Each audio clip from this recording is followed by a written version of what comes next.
All right, well then, without further ado, pursuant to Bill S24475, extending certain COVID-19 measures adopted during the state of emergency in the city of Easthampton, February 22nd, 2021 mayoral order closure of city buildings to public through June 30th, 2021. This meeting of the Easthampton Conservation Commission will be conducted via remote participation to the greatest extent possible. Specific information and the general guidelines for remote participation by members of the public and/or parties with a right and/or requirement to attend this meeting can be found below. Every effort will be made to ensure that the public can adequately access the proceedings in real time via technological means.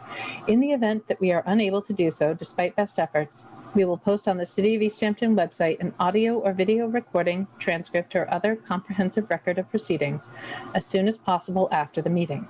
Should an interruption occur in which the meeting ends abruptly, the meeting will not be restarted and all agenda items will be automatically continued to the next scheduled meeting. All right, I will now call to order the June 28th, 2021 meeting of the Easthampton Conservation Commission. Cassie, are there any public concerns, non-agenda items? I have not received any. Okay. Here we go. All right, being none, we will move on to public hearings and meetings. Public meeting continued from June 14th. Stormwater ordinance application filed by the City of Easthampton. Applicant is seeking a stormwater permit for stormwater structures associated with the construction of new trail network at the Mount Tom North Trailhead Park at 96 East Street, map 111, lot 32. Is there anyone from the city or on the city's behalf for this item? Yep, Jeff Bagg, I'm the city planner here in Easthampton, and I'm accompanied by Dan Shaw, who's our design consultant from Dodson and Flinker. Hi there. Thank you. Yeah, so just maybe, I don't know if I could do it here, Jeff, that's okay, I can explain. So this project had a pretty full review at the last meeting on the 14th, and the commission was about to make a motion, but the applicant requested to get a continuance. They just wanted to get a chance to review the boilerplate conditions for the stormwater permit and see if they had any questions about it. And so they were able to do that. And came prepared today. They didn't have any, my understanding is there's no questions about the conditions. They're happy with all of them. For the commission's information, I was planning to remove the condition which requires a bond, as was discussed at the last meeting, being that there are other bonds being met through other avenues in the city, and it's the city's project. So I think the intent of that doesn't necessarily apply in this instance. All right, commission members, is there any discussion of the removal of the condition requiring a bond? No, I think we touched on that last time a little bit, and on previous similar permit issuances recently. All right. With that, could you refresh my memory? Is there a public comment opportunity under the stormwater ordinance? I don't know. I haven't received any public comments about it. Yeah. All right. Being none, would anyone care to make a motion? I'll make a motion that we issue a stormwater permit for the City of Easthampton. Is there a second? I'll second. All those in favor, roll call vote. August? Aye.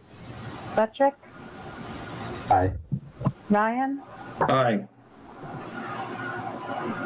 Whittemore? Aye. Commissioners Busa and Teffer are absent. Motion carries. Thank you. Thanks, everybody. Appreciate it. And we're looking forward to sending the project out to bid and starting some construction, maybe late, mid-late August, early September. And it's a great project. So maybe we'll get you out there at some point to see it and walk it, and appreciate your help. Yep. Thank you. Excellent. Thanks. Good night. Thank you. Okay, next item on the agenda, public hearing continued from June 14th. Notice of intent filed by Lathrop Community, Inc. at 100 Bassett Brook Drive, map 104, lot 2, for improvements to existing trail network. Mass DEP file number 1510315. Is there anyone to speak on this item? Jeff Squires here from the Berkshire Design Group. I know there are others here from Lathrop that I don't know whether they want to provide an overview. We came into this a little late and just trying to help them through the process. So I think part of this is a probably discussion with the commission just to understand, what options are available to them given what they want to do under this current request. So I don't know whether anybody from Lathrop wants to preface this with anything, but Jeff, I think that about outlines it. We submitted our NOI and at the time didn't have any questions about the mowing of our fields and meadows and keeping them open for all the reasons that we've mentioned that it's important to do so. So we're interested in finding out what's the best pathway forward. Sure. So I guess my brief conversation with Cassie this afternoon and with Lathrop, earlier last week was, really revolving around sort of the standards required, under the current submission. And, the suggestion or thought and conversation that we wanted to have with you all was the potential of submitting this work under an ecological restoration project or, under some of the agricultural exemptions or some of those avenues, as opposed to the notice of intent that was submitted, because I think, as Mark Stinson pointed out, there's several caveats with the notice as it's been submitted, and trying to satisfy all those standards is a little bit challenging given the project at hand, which is really just maintaining an existing trail network that they have, invasive control, and periodic mowing of these fields to keep them from becoming overgrown with invasives and other things that would impact the ability of those fields to sort of provide the environmental benefits that they do now. So it was really just, I think it was a discussion with the commission to understand, what other avenues you thought might be appropriate. But the ecological restoration seemed like it would be a viable option. I'm not sure how a lot of the other trail networks and resource areas and their management is handled in town. I know from my experience in other municipalities that there's often an ongoing maintenance program associated with those trails, particularly to preserve their sort of accessibility, I guess. And so, just wondering if there's any precedence for, other projects like that in town that this project may follow. Can I add one thing? Sure. It's just the notion of, we understand that in some towns, there's things like an historic exemption for mowing. And Lathrop's meadows have been mowed for decades and decades, and so we were wondering if there was any sort of precedent in Easthampton for that continuing without having to reapply on a regular basis to do so as well.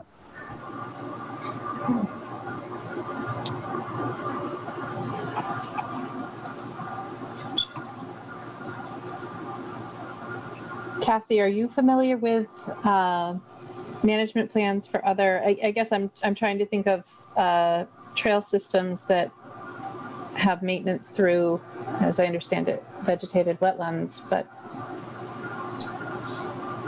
I mean, I can't think of any that I've worked on since I began here. Some things that come to mind, which maybe the commission has worked with before, potentially like Acadia.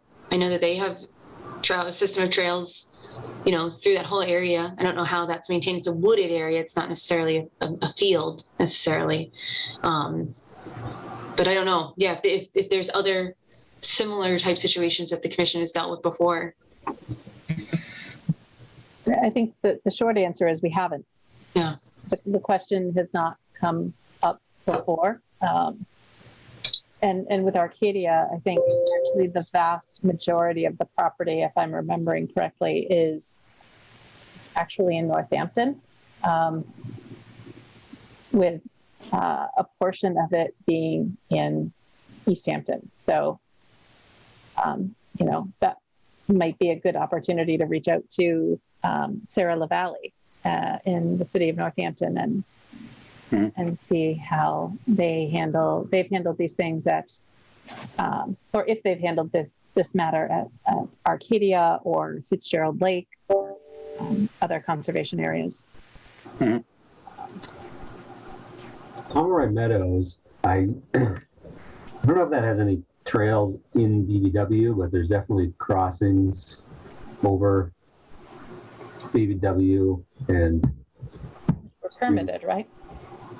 Yeah, I mean, we permitted it. So we could look to that file, Cassie? Let me see if I can pull up anything up now. Okay.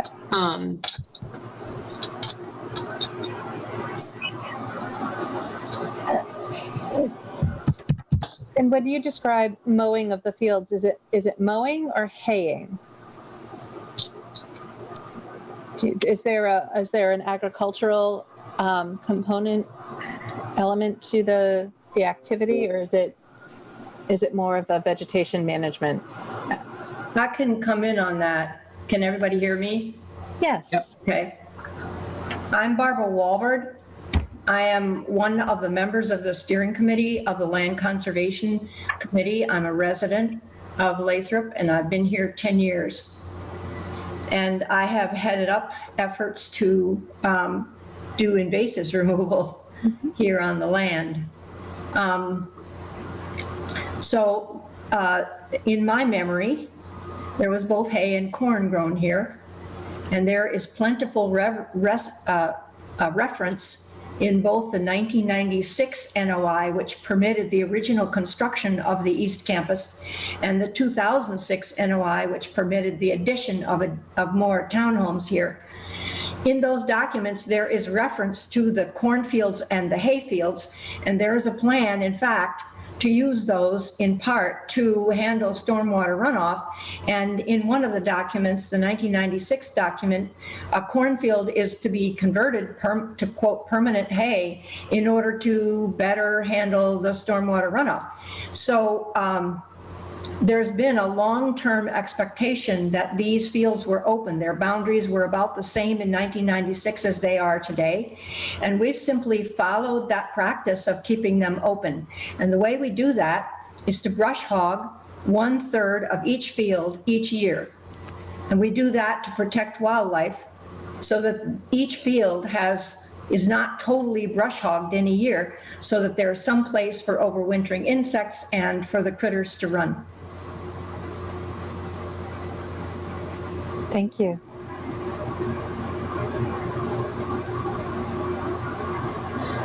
And let me say that our purpose is several-fold in doing that, to keep the fields open as they have been, and to preserve that habitat, which is disappearing in Massachusetts, as we know, as old agricultural fields are allowed to grow into woods. But also there is significant invasion of multiflora rose, bittersweet, shrub honeysuckle, autumn olive, all the usual suspects into those fields. And the brush hogging keeps that down.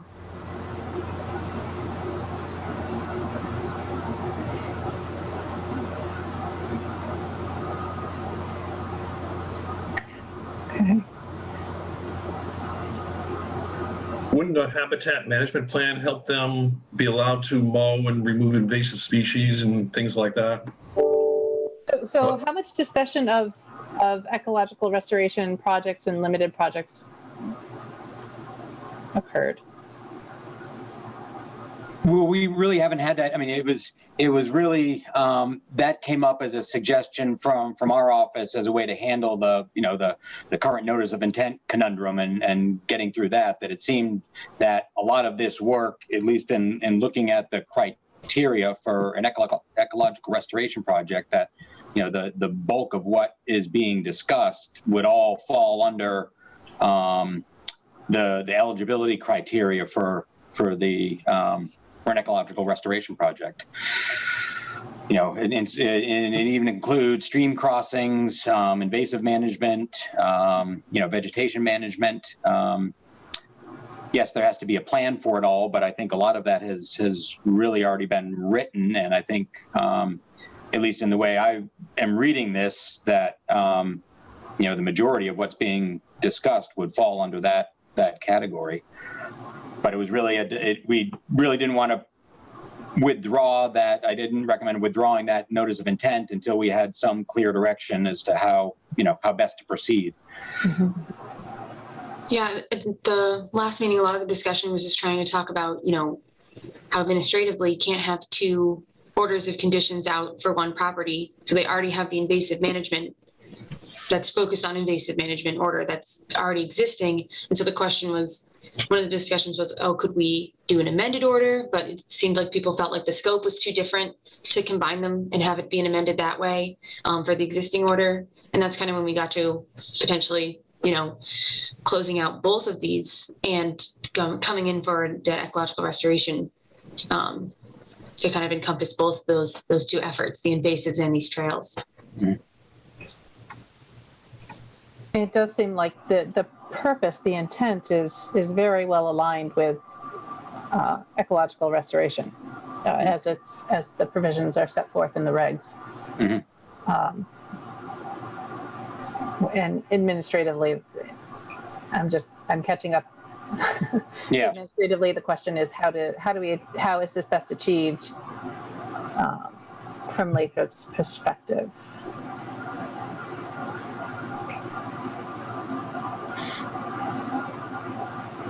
And then the other element of ecological restoration is that you typically need to, define what the success criteria, what determines what are those benchmarks, what determines what if the intent has been achieved, which is just a quantification, defining what would be quantified. Sure. I should add, we talked about, the past agricultural use, like Barbara was mentioning, but it doesn't sound like it's been used agriculturally within the last 5 years. It's been managed in a very similar way, but there has not been in my understanding, and correct me if I'm wrong, is that there has not been a crop harvested and sold. The rose field, one of the fields, has been under continual agricultural use. It's been a community garden, but it's also produced food that we use in the dining room. So it's commercial there was 500 pounds last year of produce that residents gave to the dining room. So the rose field has been continually used. The others, it's been 5 years, but probably not so much more than 5 years.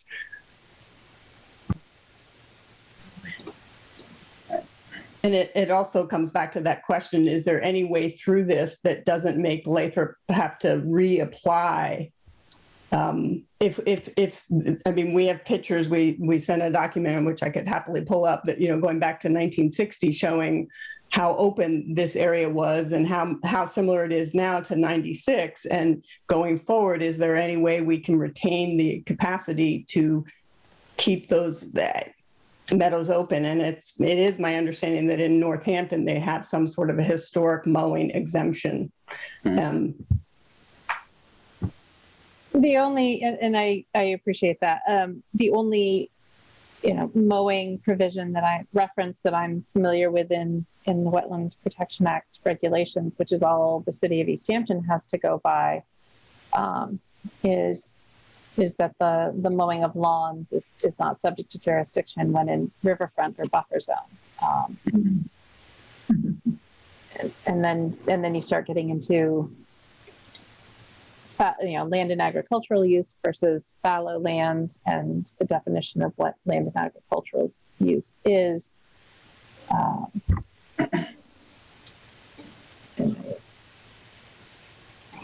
I'm not sure. Did folks get into agricultural commodities? I think you've described the use of some of the rose field produce in the dining hall or the dining room, the kitchen. So that seems like it would be generally in line. Right. That doesn't help us with mulberry and midwood, but Little steps. yeah. I understand. So, Cassie, did you have any conversations with Mark Stinson about, submitting supplemental information under the current one? I just don't know if there's a way to have a single order. You can't have a single order of conditions unless the others are closed out. So I didn't ask him about that specifically about, that this is a new idea of you're talking about adding to this existing order in reworking it so that it could become the ecological restoration, or to the other existing, or this existing NOI, or adding to the existing order, something like this. So with the existing order, would the work proposed under file number 315, would that increase impacts to resource areas? That's really a good question. I think that would be the DEP only has guidance on what constitutes an amended order of conditions. So if you guys, feel like it's not so more impactful, or if the scope is not significantly changed, in theory, maybe you could go that avenue. Maybe that would make more sense. I didn't think to ask him that explicitly, but I could certainly. But I do know that it's mainly just a guidance. So if we can determine that, it's an interesting question, because if it's something they've always been doing, is it an increase in impacts, or? Well, would it be an increase in impacts to what was quantified under the previous order, or the open order? Right. Yeah. Yeah, I'm sorry. Cassie, go ahead. No, go ahead, Barbara. I think I was going to ask, maybe you guys would know better than I, was mowing included in that, or the management of these lands potentially included in that invasive management? Well, we first filed in 2015 an NOI for invasives removal in the forest, and we did that work. We filed only for what we thought we were going to be able to afford to do. In 2016, we amended the order to include more territory because we had the money to work in additional territory, but that did not include our meadows because we were just brush hogging the meadows, and that's what we were doing. And so it didn't occur to us that we needed a new NOI for that, so it was not included. And so our meadows are currently partly included in the current NOI, but not all. So one of the things that would happen if we amended the current NOI is that it would increase the territory to include all the meadows. And the second thing that would have to change is that we would have to go back to that phrase about the methods to be used for invasive removal. Brush hogging or mowing are not specifically mentioned, although the sentence doesn't say exclusively limited to cut stem treatment and hand pulling, as in weed wrench. It names a couple things, but it doesn't say that it is exclusively limited to those. But on the other hand, it doesn't say mowing or brush hogging. So we would either have to interpret that phrase as being not inclusive. So of course we could mow and brush hog it for the same purposes, or we would have to amend in order to include specifically the use of mowing and brush hogging as invasive removal strategies. And then of course, the whole issue of trying to make the trails less damaging to the environment, that would be a new kind of a thing. That's a good point, because that was the other part of it, was trying to make it easier also to traverse these wetter areas, correct? that you start putting in these crossing structures. Yeah, we did. We had 12 points where we would consider making improvements, and part of that was to make them safer for walkers, and part of it was also to try to lessen possible erosion. But we are not wedded to any one of those 12 points. And if it helped us to remove any work in the riverfront, or if there's a specific area, I mean, we can leap over the crossings. We can continue to do that. We do have walkers out there that are in their 90s, and we try to encourage as much safety as possible. So we're eager to make them safer, but it's not, we don't have to if there isn't a way, if you can't help us to find a way through it, we can pull back on any of that. Stopping the brush hogging and the mowed trails that are in the meadows, that would be really tough, because some of the walkers don't go onto the wooded trails for safety reasons. They do better just out in the fields. So, and we want to maintain the meadows as they are for all the reasons that Barbara mentioned before. And the other thing maybe worth mentioning too, and I haven't seen the map that was submitted with a notice of intent, but not all those fields are wetlands. I mean, there's certainly buffer zone and there's riverfront area to deal with, but there are portions of those fields that, at least at the time that they were delineated or represented in the GIS maps, are not, entirely wetland. So.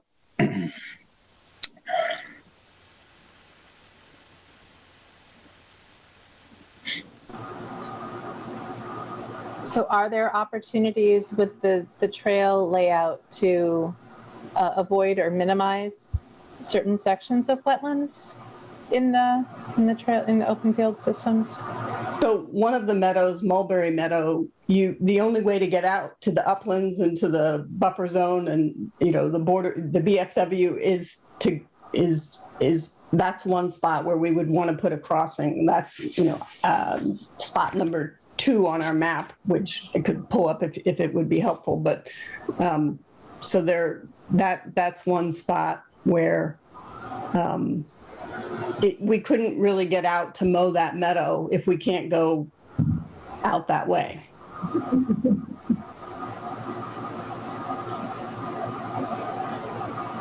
Okay. And the other in Midwoods Meadow, there would be ways for us to continue to act. I mean, there are parts of it that are in bordered vegetative wetlands, and there are parts that are in buffer zone. If we could mow in buffer zone, that would enable us to access some of our wooded trails and keep some of that open. But it would just be a shame if it is in bordered vegetative wetland.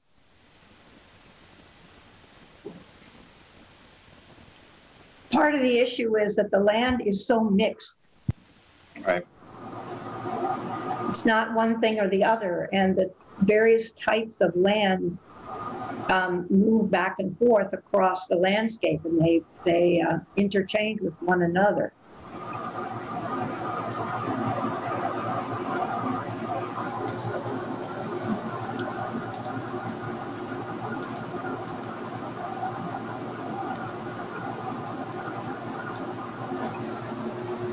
So, Jeff, have you had any conversations with DEP on this matter?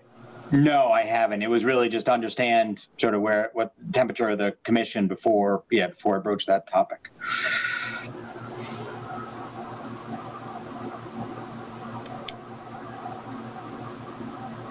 Yeah.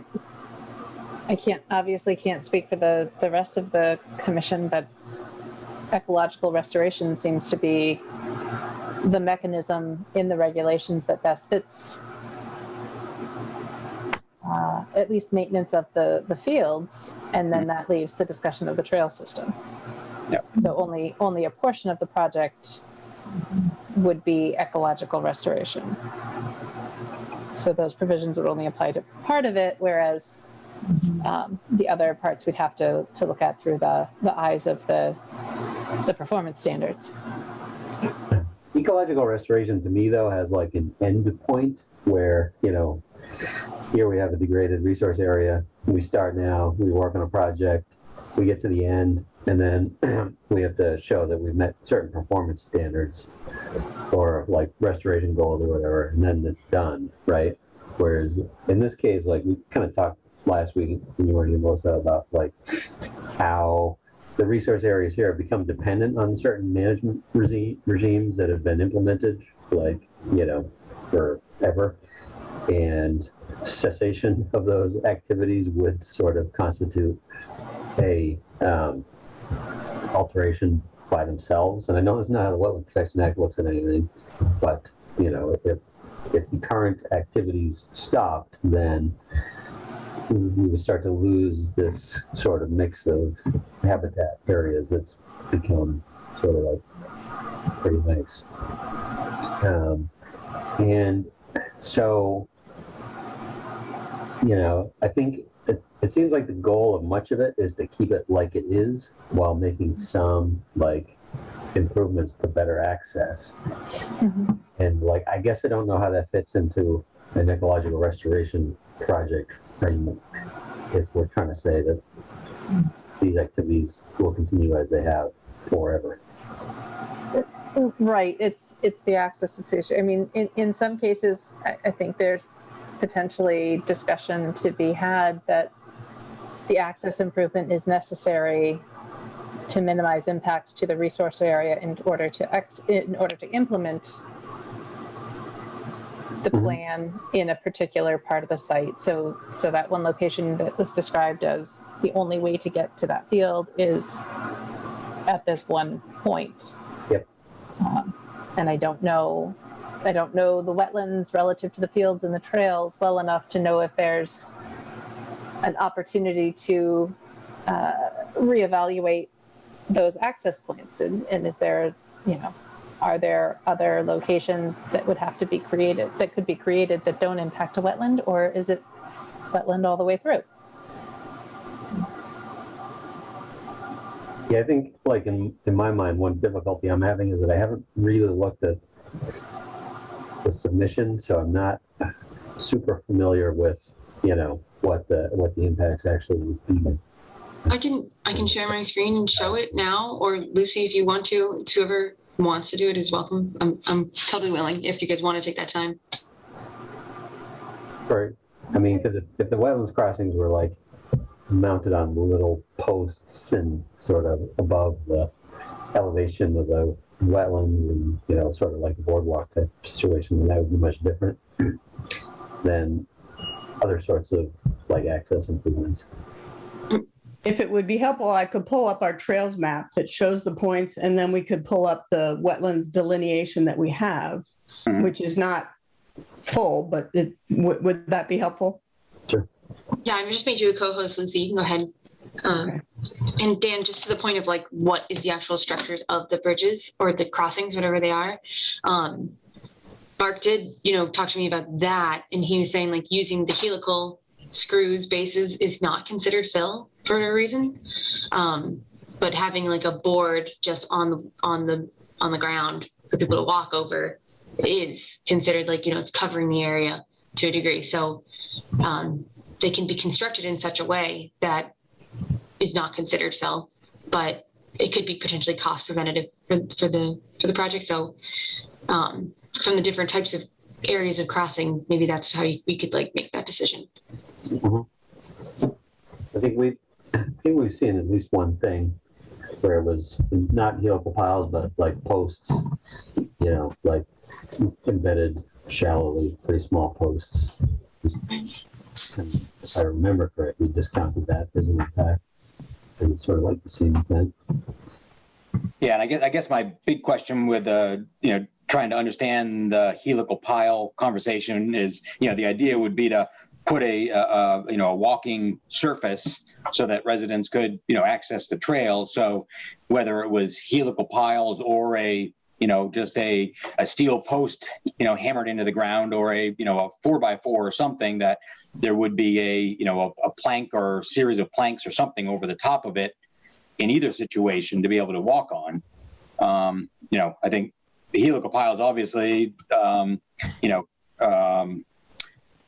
there's, you don't have to dig a post hole necessarily, but you'd still end up with if the boardwalk was to sit 6 inches, 10 inches above the ground, I think you would still end up with the same situation.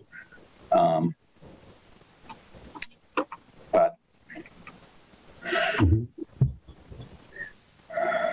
So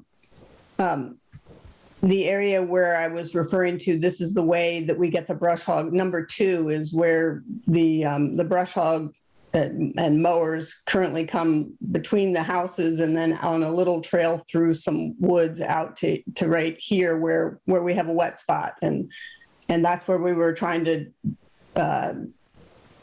ask if we could put a culvert or some sort of a bridge there to decrease. It gets certain times of the year you can just go right out. Other times of the year it's wet, and we have some ruts that happened one year that haven't gone away. So that's why we were trying to improve that both for walkers and for the brush hog. So that number 2 is the area that enables us to get up here to the higher up into the meadow. And on the other side, it's very wet, but there we were not going to try to make the brush hog. We were just trying to have a bridge that walkers could go over on the other side. So those are the 2 bridges out in Mulberry Meadow that's not in the existing NOI for the invasives removal, though it is how we manage the invasives. The brush hogging helps with the invasive removal now. And so another spot where we were talking about a crossing is just right here, number 7. It's a little spot where it's a lovely wooded trail, and we just sort of leap over the water right now. And we wanted to put a plank down. But would it be helpful for me to now pull up the wetlands map of our, okay, just a sec.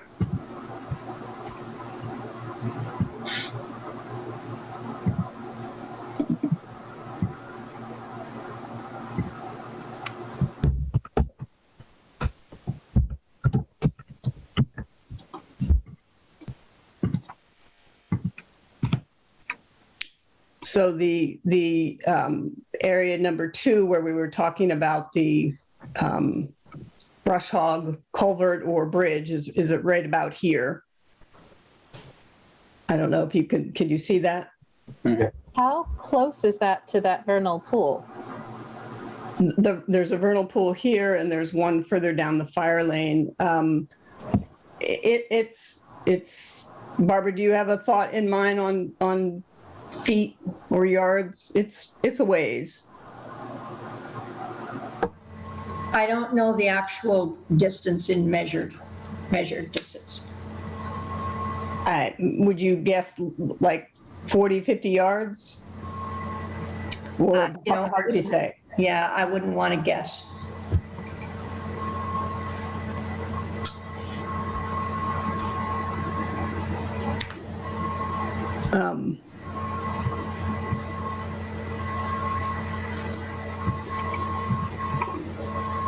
So here, this is coming through the bordered vegetative wetland.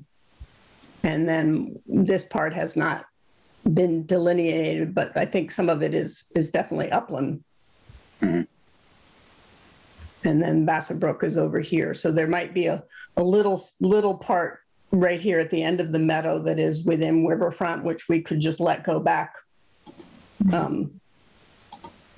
to forest, which this land will clearly do. If we don't brush hog, it will go back to forest. And so here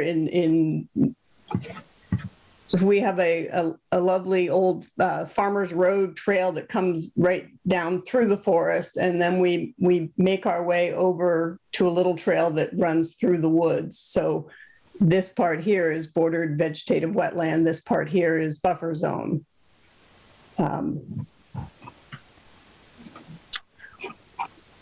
And the rose field is over here where there's been continuous agricultural use, and that's this whole area is not a part of this NOI, but if we were to expand the NOI to include all of the invasives removal, we'd want to then include Farmers Field and Rose Field and Cranberry Meadow as well. Is that correct, Barbara? None of those are in the existing NOI?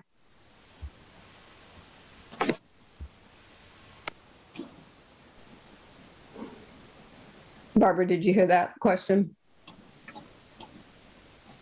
I don't think they are. I think most of the existing NOI relates to forested and the edges of the forested land. Yes. And the river.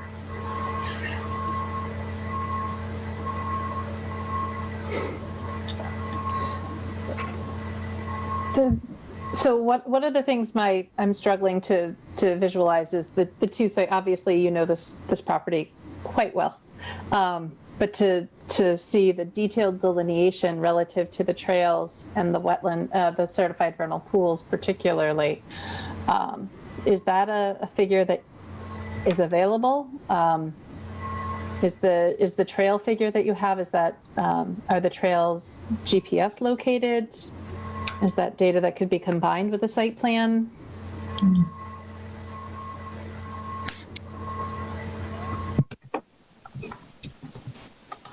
I don't know about the trails. The wetland delineation we had done, geez, I want to say 3 years ago now. And it wasn't for the entire parcel. It was mostly, around the existing development. It really didn't get into the western part of the property because we knew, at least from at that time, the delineation was primarily for the expansion project. And so we didn't, we knew there wasn't going to be work on the western part of the property. So all those areas weren't delineated, but the map that Barbara or Lucy had brought up earlier showed, what was delineated, several years ago. And what I'm trying to ask is there, I mean, this is obviously a surveyed CAD drawing. Mm-hmm. Is there a way to combine the trail system and identify locations of certified vernal pools and proposed crossings and limits of management activities on a figure or a site plan that shows the existing or the wetlands as they've been delineated? Mm-hmm. We had one of the experts that we brought in to help us figure out what we should do was folks from Conservation Works, and they did a GPS thing with little dots of all of our, that followed our trails. So we've drawn in on our map, but I don't know if, Jeff, you could put together Sure. He has GPS points for our trails.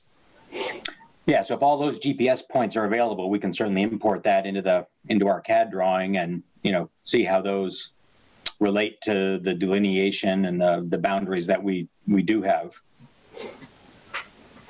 I think a critical step, and I want to be cognizant of time, and I know you all are trying to identify the best path forward, no pun intended. So sorry. That's all I'm gonna say. But I think visually illustrating and then being able to define what activities are occurring where and in what footprints, so that there's not just a qualitative assessment, but a quantitative assessment of the proposed activities, including what qualifies as potentially ecological restoration limited project versus needing some other pathway through the regulations, so that we've got it all laid out and can see if you can see how that compares to the open order for management activities. And then that may help kind of add some clarity to the discussion. And I think perhaps a call to Mass DEP, to Mark Stinson, about his comment letter, and if he has any guidance with regard to or if he can elaborate further on any of his comments, that might be helpful as well. Mm-hmm.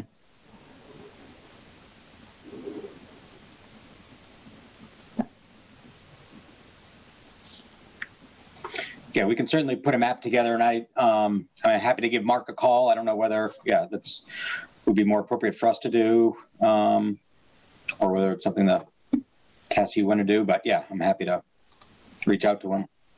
Yeah, I would like to be as helpful as possible, but the commission isn't. I think that's guidance DEP should offer to the applicant or Sure. the applicant's representative directly. Yep. Okay. So unless there's another, if there's further discussion for this evening, but otherwise, I think there are a few action items to be addressed before we can continue the discussion in a meaningful way.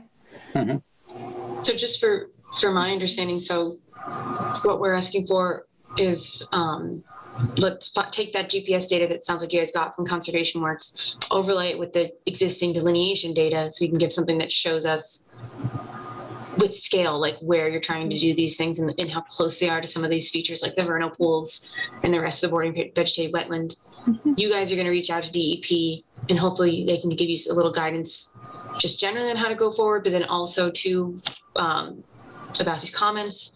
But it sounds like maybe the ecological restoration would make sense, but you need to parse out which parts of it, the invasive management, the trail work, the mowing, and the potential crossings, where would all those come into play if that were really the path forward? Yes, thank you, Cassie. Okay.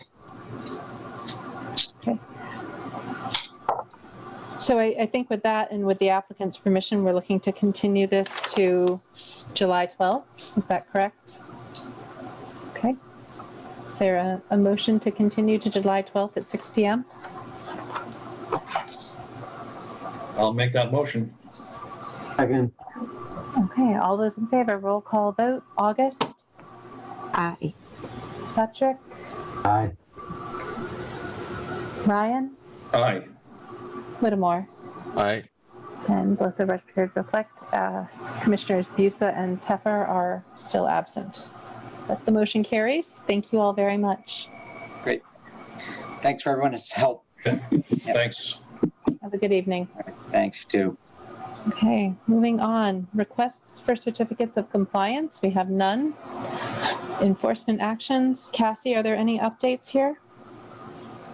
No, I don't have any updates for enforcement actions. And I do have an update. We do have there's an item for, not wanting to jump ahead too far, but 6B. We're ready to come discuss that today. So let's just jump ahead to, well, are there any updates about Echodale? We don't even have to jump ahead if there aren't any. No let's about Echodale. Okay, let's see. You don't even have to jump. Okay. We're there. Item 6B, open space updates, Lathrop Community of Easthampton, Florence Road Conservation Restriction. Oh, hello.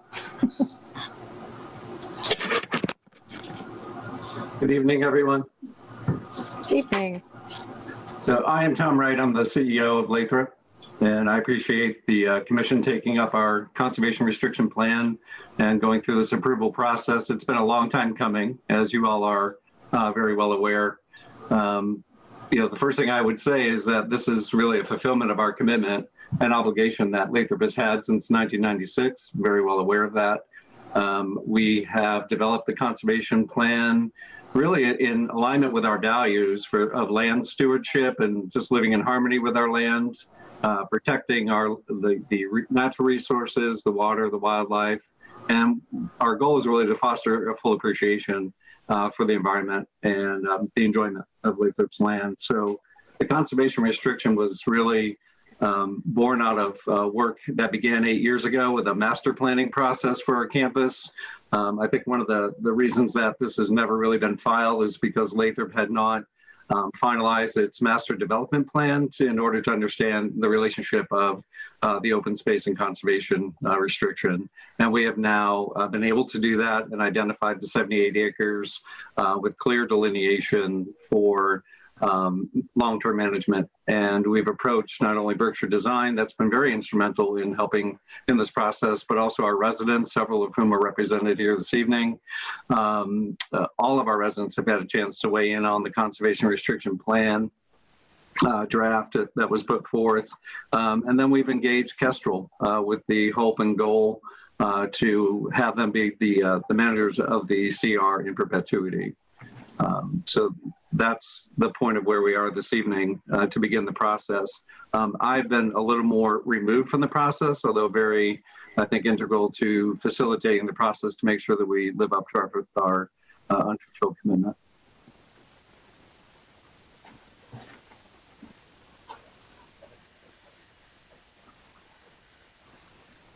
Sorry, thank you.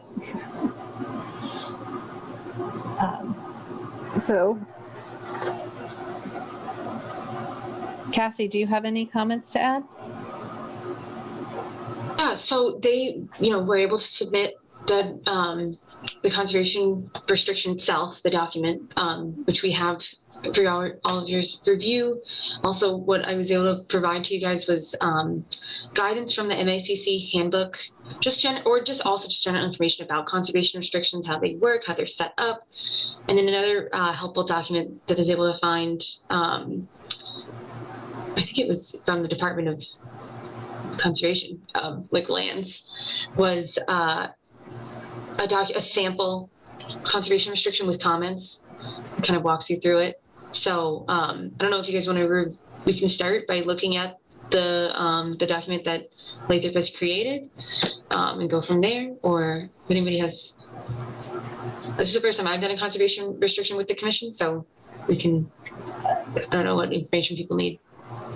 So, looks like the CR has been granted to Kestrel Trust and it's already been executed. Is that? No, it has not been executed. No, it's not been executed. Yeah, we're just at the very beginning. So we submitted the conservation restriction draft plan and a cover letter to Jeff Bagg. And then we were just starting this process with the city itself. And has EEA reviewed this? Andrea? So my understanding is yes, they have reviewed it, and it was sent back to us with some recommendations for modifications that we made to the language, and then what you received was the final draft. Okay. Yep. So essentially, this passes muster with EEA. That's my understanding, yes. Okay. Mm-hmm. So I guess, do we want to, I guess, what are the limitations? Can we?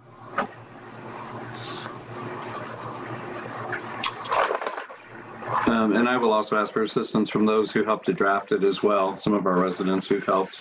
So as far as the limitations on within the CRs, obviously structures, not building any structures on the conservation restricted land, not having any extracting activities or uses such as mining or dredging, no disposal or storage or dumping to be allowed, activities that are detrimental overall to the water and the soil and other natural features, introducing any invasive species, as you might imagine, that's against our values, no subdivision or impacts to stone walls, boundaries, etc., or impact on vegetation. So those are the areas, the 9 areas that we've listed that are prohibited. And then we also have the permitted areas as well that are articulated. Okay. Is there a figure attachment that illustrates the footprint of the boundaries of the CR? I may ask if Lucy has that available, since she's perhaps already a co-host. If she has that, that would be helpful. I don't have access to it. Thank you.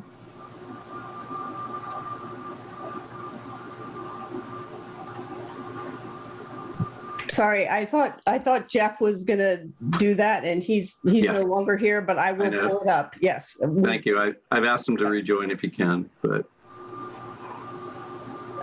Because one of my other questions is then, I'm imagining this is consistent with the city's and Lathrop's initial or original intent, and as you pointed out, the devil was in the details. So I guess then it would just be having someone speak to that perspective, and this is consistent with those goals and objectives.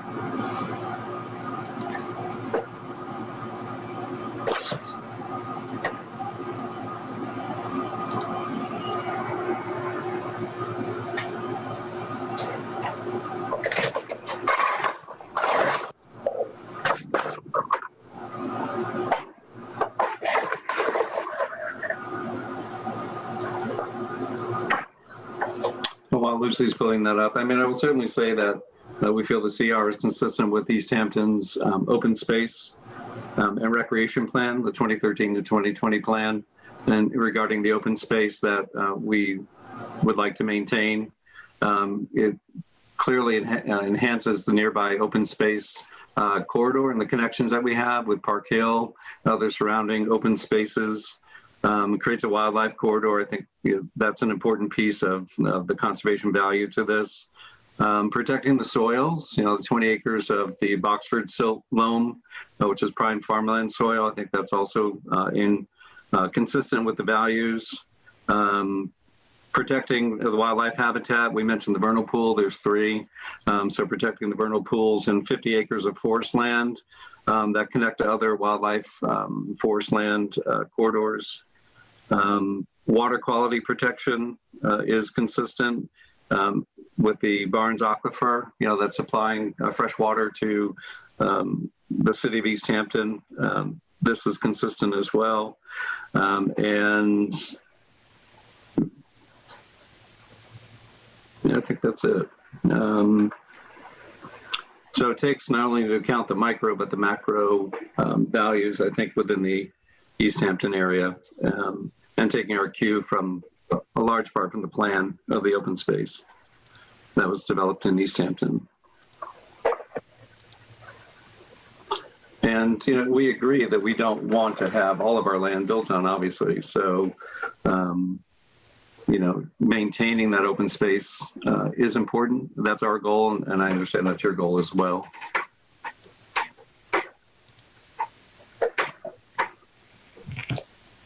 Barbara, I'm having a problem. Do you have a copy of the map handy? I'm having a hard time putting my hand on it. So at a minimum, is the 78 plus or minus acres, that's the area of the CR? Is that consistent with what the city was requiring for the planning guidelines at the time? Yeah, and there's 2 parcels, so it's broken into 2 different parcels, and that is consistent. I think in the beginning, the lines were not delineated properly or easily enough to be managed, and that's what we had worked on as well, to kind of make sure that those are easily managed by Kestrel in the future. I think I'm sorry, Barbara. My share screen has been disabled, so maybe Cassie, you could able me. Yeah, sorry about that. You should be able to do it now. Okay. All right, here we go.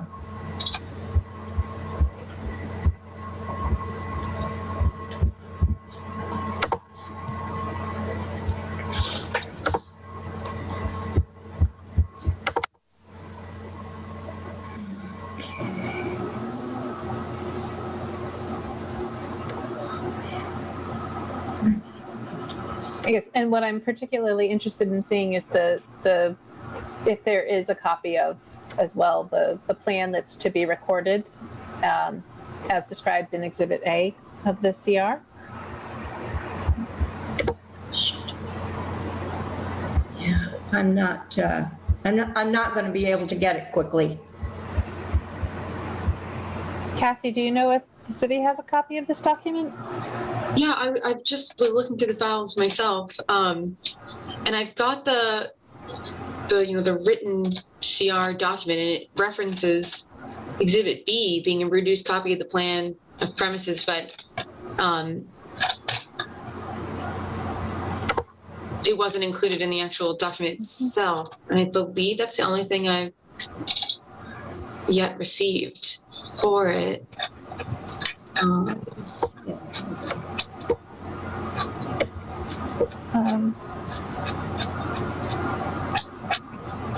Yeah, I haven't received any like visual representation of the CR, unfortunately. Okay, just give me one more moment, and I'm Sure. sorry about this.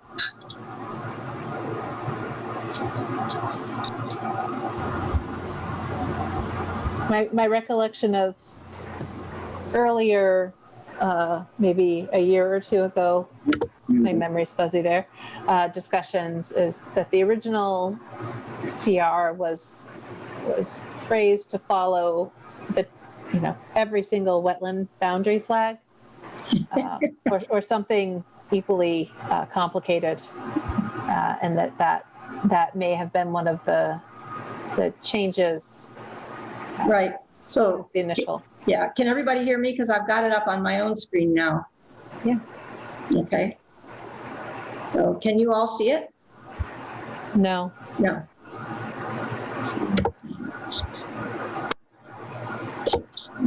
Okay, I think I've got it now, Barbara. Okay. I'll get off then. So this is, can you see that? Yeah. Yeah. So this whole west parcel here, and then this parcel in here. So it's two pieces that comprise the 78 acres. So is the site management, the trail management of the trail systems and the management of the open area to the south, are those, or into within the west CR parcel and within the east CR parcel, are those accounted for in the permitted activities of the CR? Yes, the Kestrel was completely comfortable with keeping, understanding that whatever regulations existed, we would have to adhere to, but that they were totally fine with the continuing to mow and to have trails and to have little enclosures, screened enclosures in a couple of places if desirable. So yes, all of that was taken into account in the language. Okay.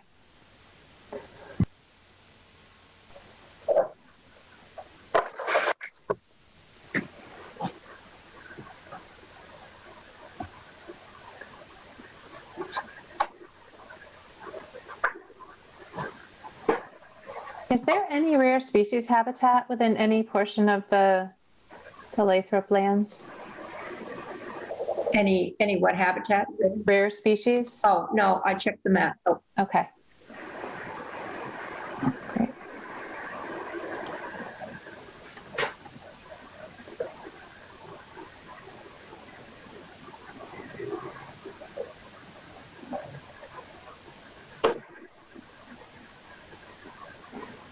Do any other commission members have questions or comments at this time?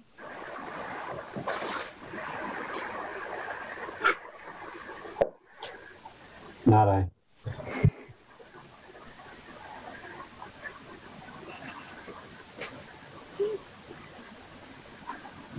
So under prohibited acts and uses. Oh, under permitted acts and uses, there's quite a section on agriculture.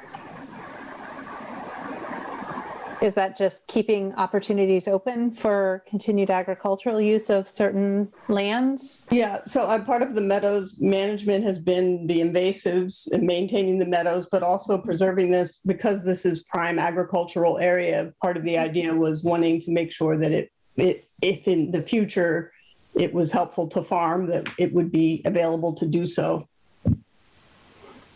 I was surprised to see references to livestock. I think that was boilerplate. Yep, sure. we were conscious of wanting to be able to use it for agricultural purposes should the need arise, but beyond that, because it's prime. Mm-hmm.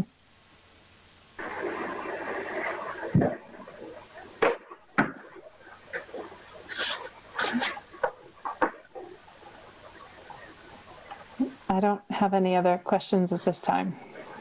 Does anyone else? Well, commend you all for your perseverance.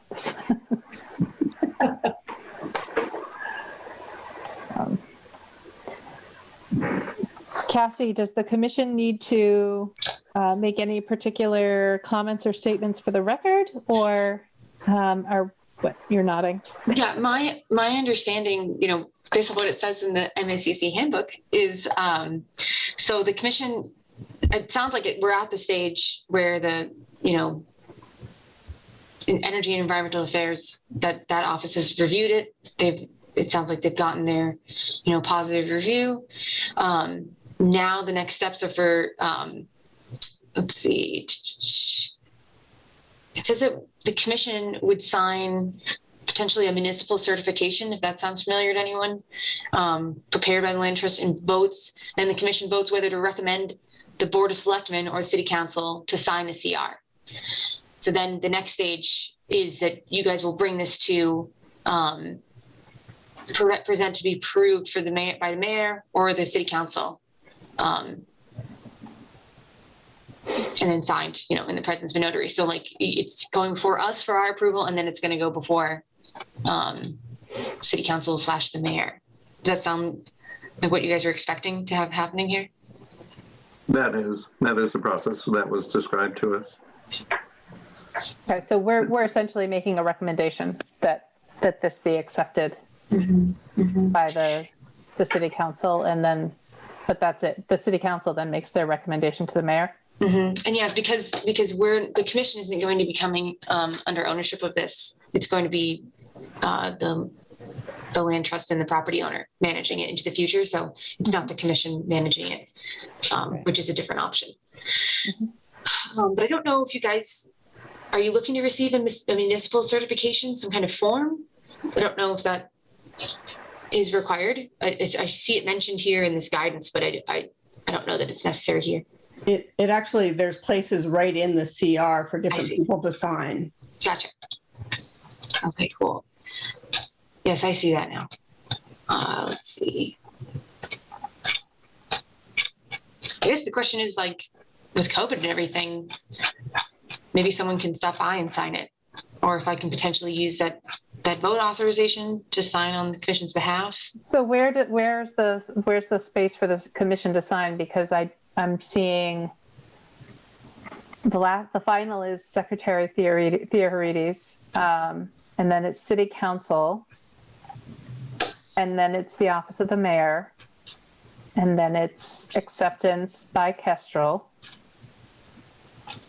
Acceptance of grant. And then it's Lathrop.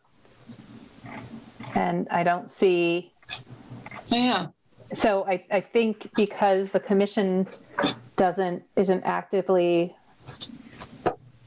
receiving anything or granting anything, we're just making a recommendation to the City Council from a conservation perspective that the CR as presented is that we recommend the city. Yeah. What would the phrasing be? I have it here. Recommend that the board approve the foregoing conservation restriction. Sign the CR. Yeah, essentially. So I guess we can just potentially, just make a vote. Okay. So who would like to make a motion? I'll move to recommend to the City Council that the conservation restriction be approved. I'll second. All those in favor, roll call vote. August? Aye. Buttrick? Aye. Ryan? Aye. Whittemore? Aye. Commissioners Busa and Teffer are absent. Motion carries. Thank you.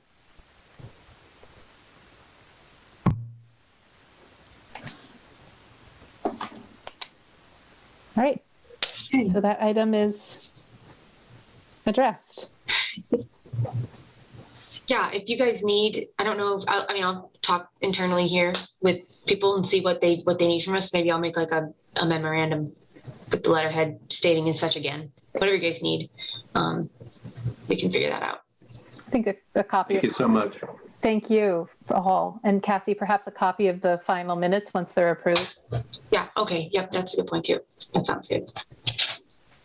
Thank you. Thank you. Yep, good Appreciate night. your time. All right. Cassie, are there any compliance updates you want to highlight? Yeah, the main one was for, this is a continued discussion from the last meeting. It's for item 7Q, the Chickwin property, number 108 Oliver Street. Though I don't see that Mr. Reynolds is here. Elodie, I don't know if you can, if you're here for this item, if maybe you know if Terry's coming or. Hi there. We are here for this item, and we've messaged Terry Reynolds, and we hope he arrives soon. Hey, Terry, it's Bill. Hi, Bill. Yeah, we're on, right? Yeah, so that's okay. I try to think if I have any other updates for other properties. We have confirmation that Terry Reynolds is joining. Great. Thank you.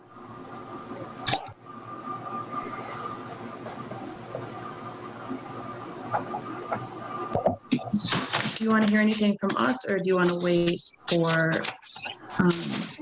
Let's give him a moment just so we don't have to play catch up when he joins us. And you've both been very patient. Thank you. Sounds good.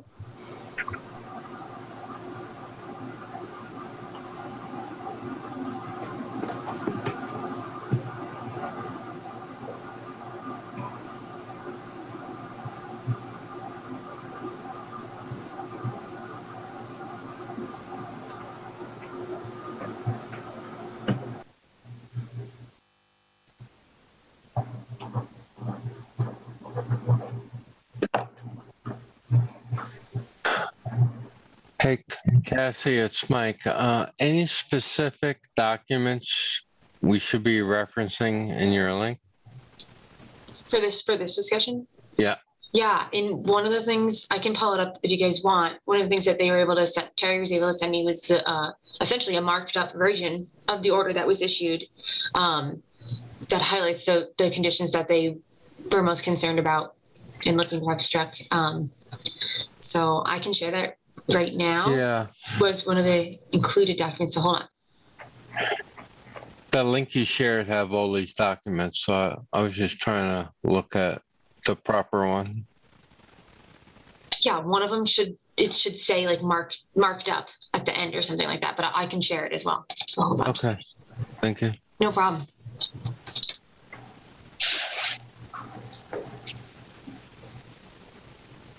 Yeah, if people want to look along, it's the title of the document is 151-0311, complete order of OOC marked up. Okay. Yeah. Got it. Thank you. Okay.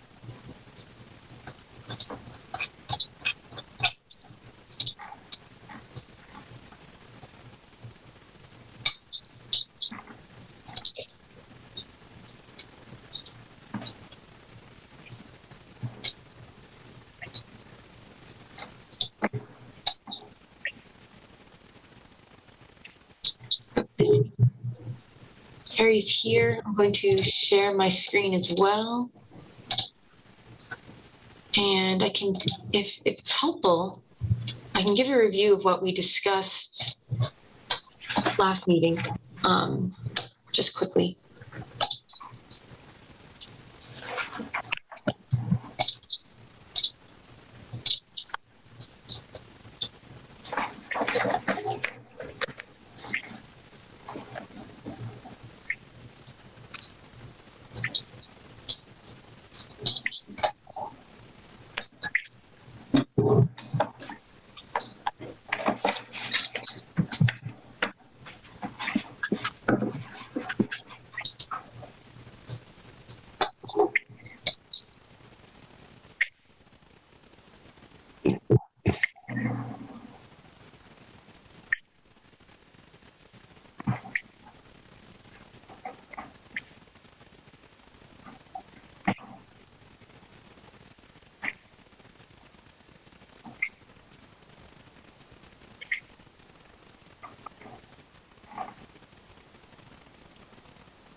Cassie, what are we waiting on at this point?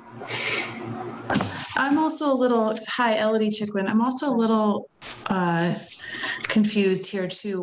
The discussion was that in the general information, that attachment A was a project summary, and that what seemed like the right kind of language to go with the project of everything that we discussed in the previous meeting. But then under number 19, it says the work associated with this order, the project, and it has number 2 is not subject to Massachusetts stormwater standards. Mm-hmm. But then it says there's items A through JKL, and then it says see attachment B, and then there's a full attachment B that came in the packet, and I think it's number 19, but after all the letters under 19 it says see attachment B, and then it came with attachment B, and that's what was kind of marked out because that language doesn't fit what was discussed and agreed to verbally in the meeting. Right. So am I correct with are we on the same page with that statement? Yeah, so it's kind of like multiple things that you're describing here. So one, and I apologize, I was waiting. I didn't know if Terry was going to kind of give us the first presentation. That's fine if he can't. So basically what was discussed at the last meeting is a number of things. So there's a finding of fact, and there's some errors in this. One, these values need to be switched in the finding of fact. It's right on the form, but this part of the wetland replication area, it should be 836 square feet, and it should be 826 square feet of impacts. So those need to be swapped. And then like you're talking about, Elodie, that section where you were saying that it references this attachment, this second attachment, after it talks about the stormwater standards way up here. So I can see how that is confusing. You could make one think that is pertaining to the stormwater standards, and that's just where I put generally special conditions.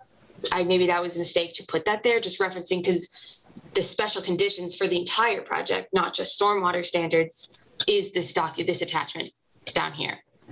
And so I've spoken with Terry about that on the phone, and he expressed like that's, the reference to these special conditions shouldn't be in this location. It should be somewhere else.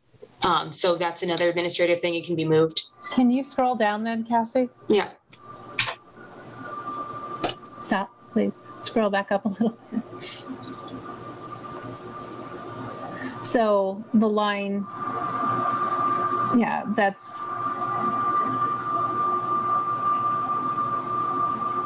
this section only pertains if it's under the bylaw, and we don't have a bylaw.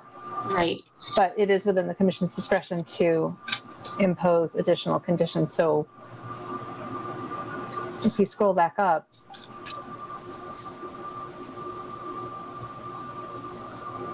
I think the question is like, does putting it here, it seemed to indicate that it is only pertaining to wetland, stormwater standards, which do not apply here, obviously, because it's a single family home. That's correct. Sure, and maybe that's something you could reach out to Mark Stinson about to see what he's done, because I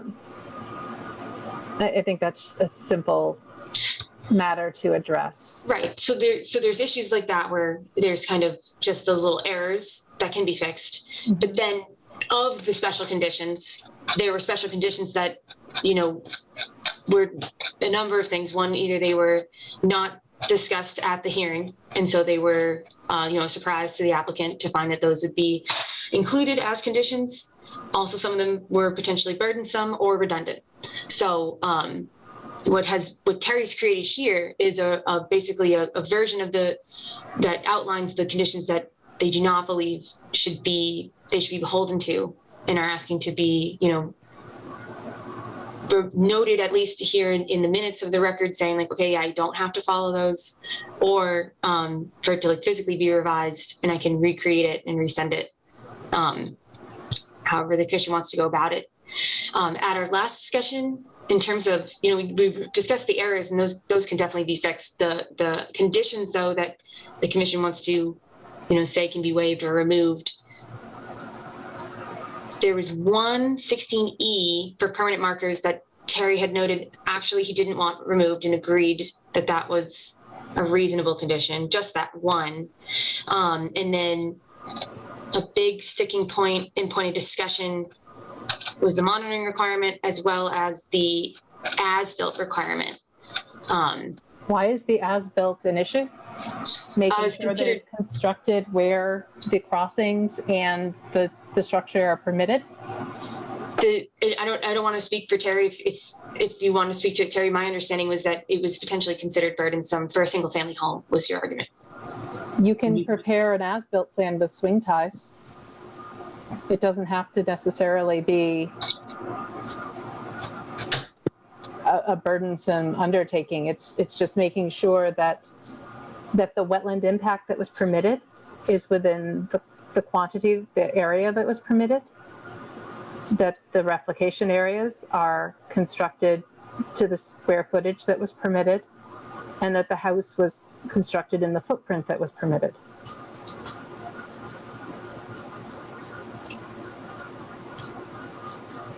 I don't think, what was your perception of what the as-built needed to entail, Terry? Well, it says the as-built needs to be planned, signed and stamped by a professional engineer within areas. Basically, it's, I don't think there's a problem saying that this generally complies. But, I guess, the issue really, is that it's overwhelming for the applicant to have to hire a surveyor or for a professional engineer to have to sign or stamp a plan. Because if I'm stamping a plan, then somebody better survey it. I'm not going to stamp a plan that is arbitrary or close. So, Cassie, was the notice of intent accompanied by a stamped plan? What's that? Was the notice of intent accompanied by a stamped plan? Yes, it was. So, I stand by what my concerns are, and the reason that as-builts are required. It's when you're crossing a wetland and replicating a wetland, the permit approves certain activities. Sure. And so how else is that to be verified, quantified and verified? Well, it's staked. He's got it staked out, and I guess that's fine. It's just I guess I would ask the commission not to get too caught up in an actual survey plan, I guess is the concern. If you're okay with swing ties and things like that, that's fine. Something that's more doable. I guess the big issue for Bill is, it's there's a lot in here that really doesn't apply. There's a lot related to stormwater management projects. There's a lot related to if a SWIP were implemented for this project, which it's not. Right. I believe that says if applicable. Is that at least in one of those instances? Is that correct? I'm not sure about that. Here, SWIP, it says if applicable. That's for under the pre-construction requirements, and then down.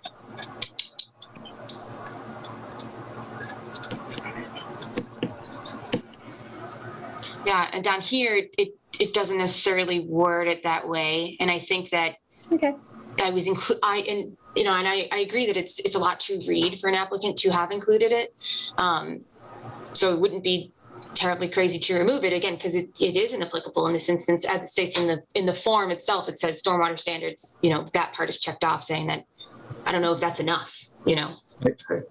I guess my point, and I guess all of this is, for the layman who really doesn't understand, I think it would really be beneficial to distill it down to a minimum necessary, because what you're going to find, I think, is you're going to find more non-compliance because people are going to throw their hands up and go, this is ridiculous. So I just, there's a lot in here that doesn't apply. It is a buffer zone project. It's a, it is. Point of order, you're actually impacting wetlands. It's not a buffer zone project. No, it's both. It's buffer zone and wetlands. We are application.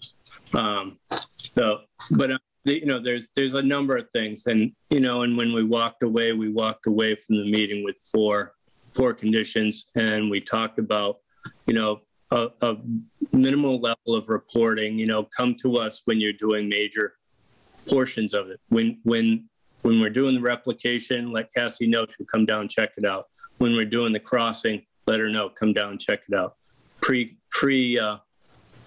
Construction meeting, come down. Once the silt fences are put in place, come down. I guess, I just would like to, just point out that it's just, when you talk four conditions and come out with 64, that's a big difference. And I understand there are basic boilerplates that are worthwhile having. So I'm not disputing that. I'm just, No, and I agree that this stormwater management sections 53 through 50, whatever it is, 7 are not applicable. That's boilerplate. So yeah, I mean, there's. I agree with that. No discharge of water is allowed directly into an area subject to jurisdiction of Wetland Protection Act. Well, that's not possible. He's going to have discharge of water into buffers. He's also not subject to the stormwater management standards. So right. So, but you understand where I'm coming from on that, do you? I would hope. I do. I understand the confusion. So I guess I'm a little perplexed. Why is 60 stricken out? Is what? Condition 60, why is that stricken? Condition 60 is chemicals, pesticides, and herbicides? Repetitive. It's already in there.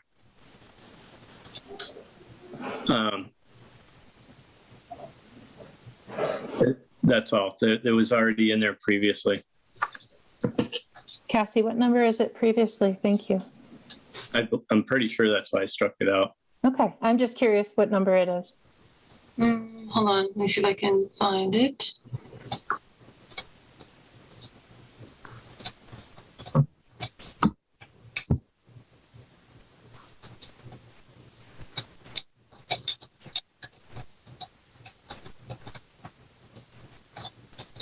I'm not sure.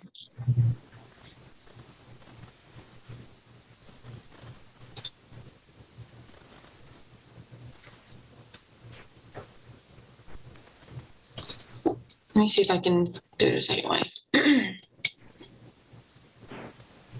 Page 9, it says fertilizers can be used. It doesn't say they can't be used.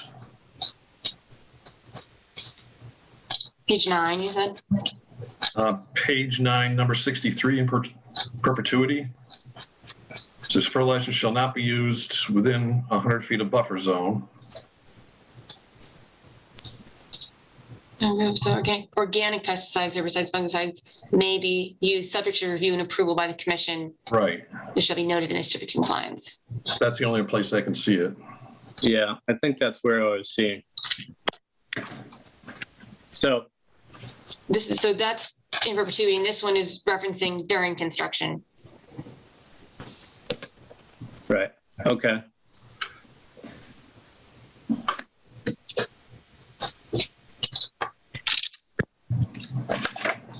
So I guess in regard to, things here, I think we're talking about keeping an as-built requirement. I'd just like to, ask that it be, not necessarily a survey, I guess, more of a statement of compliance. I mean, I'd certainly like to see, and I think the commission needs to see that, in terms of the impacts to BVW and the limits of restoration or replication, that those meet the regulatory requirements that were approved under the order of conditions. Right. So however you feel you can achieve that, whether it's, measuring off swing ties to stakes or some other method, that's certainly, I think the commission's I'm certainly willing to entertain something that's short of a PLS, but that still captures and conveys the information. Okay. I think last time we talked about looking into what we required for, maybe it was Button Road in that area, Treehouse, I'm not exactly sure. Yeah. Those were pretty detailed, surveyed. I did look it up, Dan. I remember that discussion. We were like, well, was there like a precedent maybe in another instance where we did, have a different language used? And I pulled the order of conditions for the Treehouse project, which was our best guess of what that may have been. But it did reference as-built as well in a similar fashion.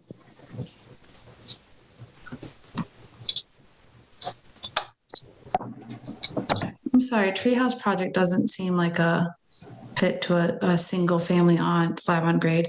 And I do have to say about the fertilizer, like it's a farm and farming is happening. And just as a way of discussing this, if a cow wandered over and some bullshit landed on that property, we don't like, we just language in a public meeting. Thank you. Well, that's what it would be. So we didn't, fertilizer isn't defined further in it. And so then it kind of could potentially capture or corner someone in. So we wanted we want to comply and we want to follow this order and we want to be very careful about it.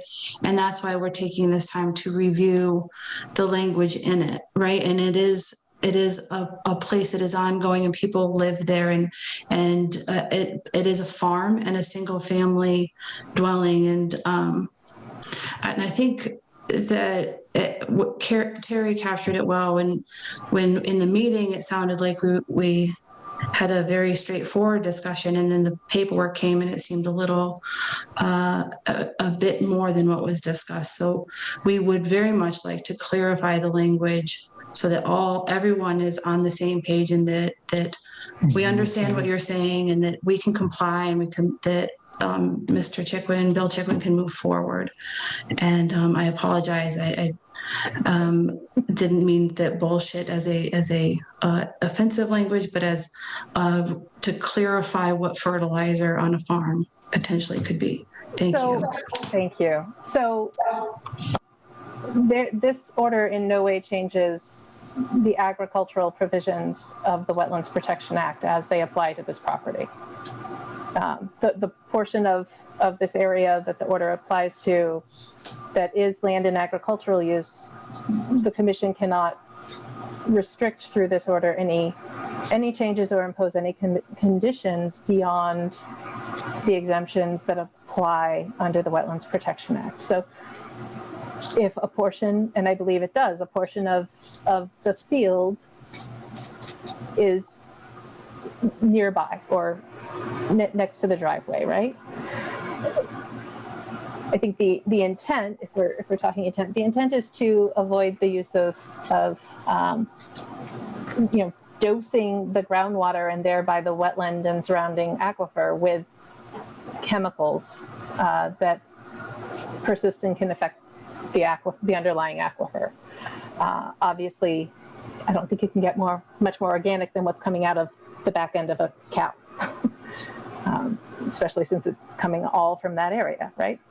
So we fully agree with that in our regenerative farming is definitely the practices that are happening there and stewardship of the land and preservation and not dumping petrochemicals on it for sure. And that's the goal. So that is essentially, that is the intent and the goal of that language. Cassie, can you scroll down to the perpetual condition that talks about, where is it? Oh, thank you. The goal of these regulations is to protect the wetlands. And so that's what that's intended to do, with the emphasis on an organic approach. I guess, would it be worthwhile just going through and we can just agree on what should and shouldn't be included. So you mean like start at the top? I can go to the top. Actually, I don't want to. I guess I'm a little bit concerned here. I'm absolutely willing to engage in that kind of conversation, but we have not received. Have we received a formal request to amend the order, Cassie? So it's kind of, this is part of that review of what the commission would, how they'd want to go forward. Yeah, if they were going to do that. I mean, Terry had mentioned potentially just having it be reflected in the minutes was sufficient for him. I don't know if I have that correctly. Terry, correct me if I'm wrong, or if you're wanting a new document. That was up to the commission if they wanted. I spoke with Mark Stinson. He indicated that the minutes, recording the minutes would be adequate. Okay, then that's fine. I don't want to get into a bind at a future us problem because we didn't follow the right procedure here. So, okay.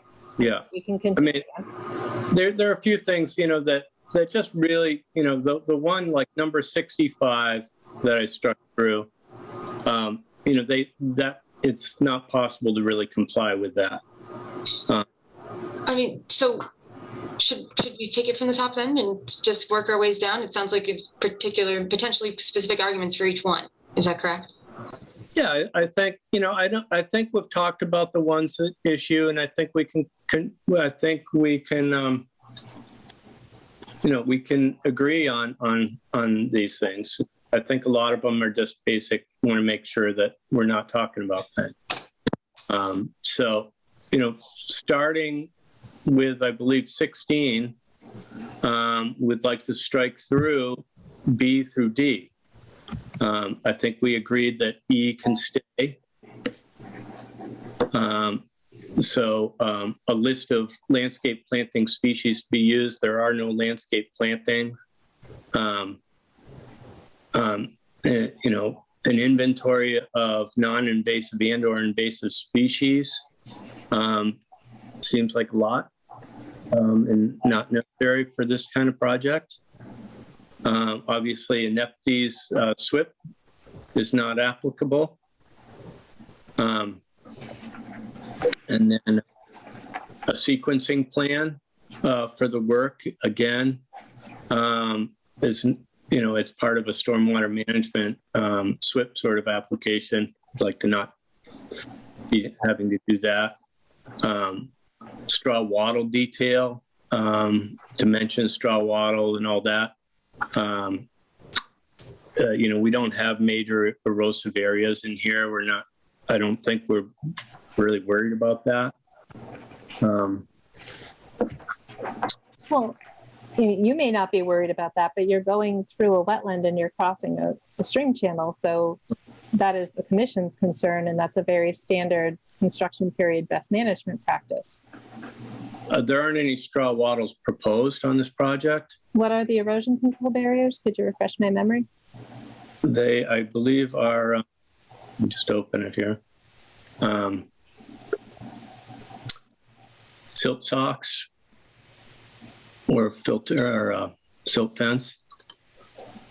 Was it left as open-ended either or was it? I'm looking it up right now. Thank you.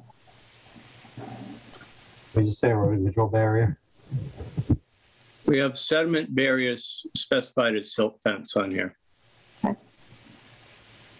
So the commission's concern is that there are erosion control barriers that are properly installed. Yep. And in most cases, that's the proper installation is illustrated with a detail. Well, that it is on the plan. Is that on the drawings? Okay, well then we can strike that, sure. And then, so number 23 is about assigning a environmental monitor. I'd like to strike that. So who's responsible for making sure, so the language in this aside, who's responsible for making sure that the erosion control barriers are remain properly installed, maintained, and continue to function the way they're intended? The contractor and the owner at this point. Okay. So, And I can, and I would put that back to Bill and Elodie in terms of how they would like to handle that.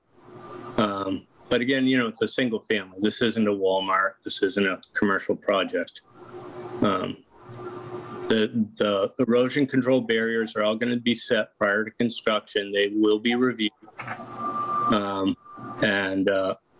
You know, they will be, you know, monitored. I mean, this is a working farm. Bill is there on a daily basis. So I think it's reasonable to expect that he can be trusted to, you know, go through and make sure it's staying in good shape.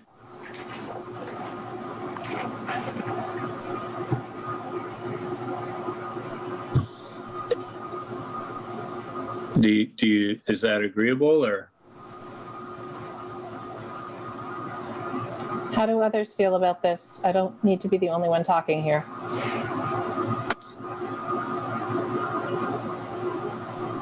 If you don't have opinions, when we previously spoke about this during construction, it was monitored by a check-in, I think with Cassie, and then by the owner in construction.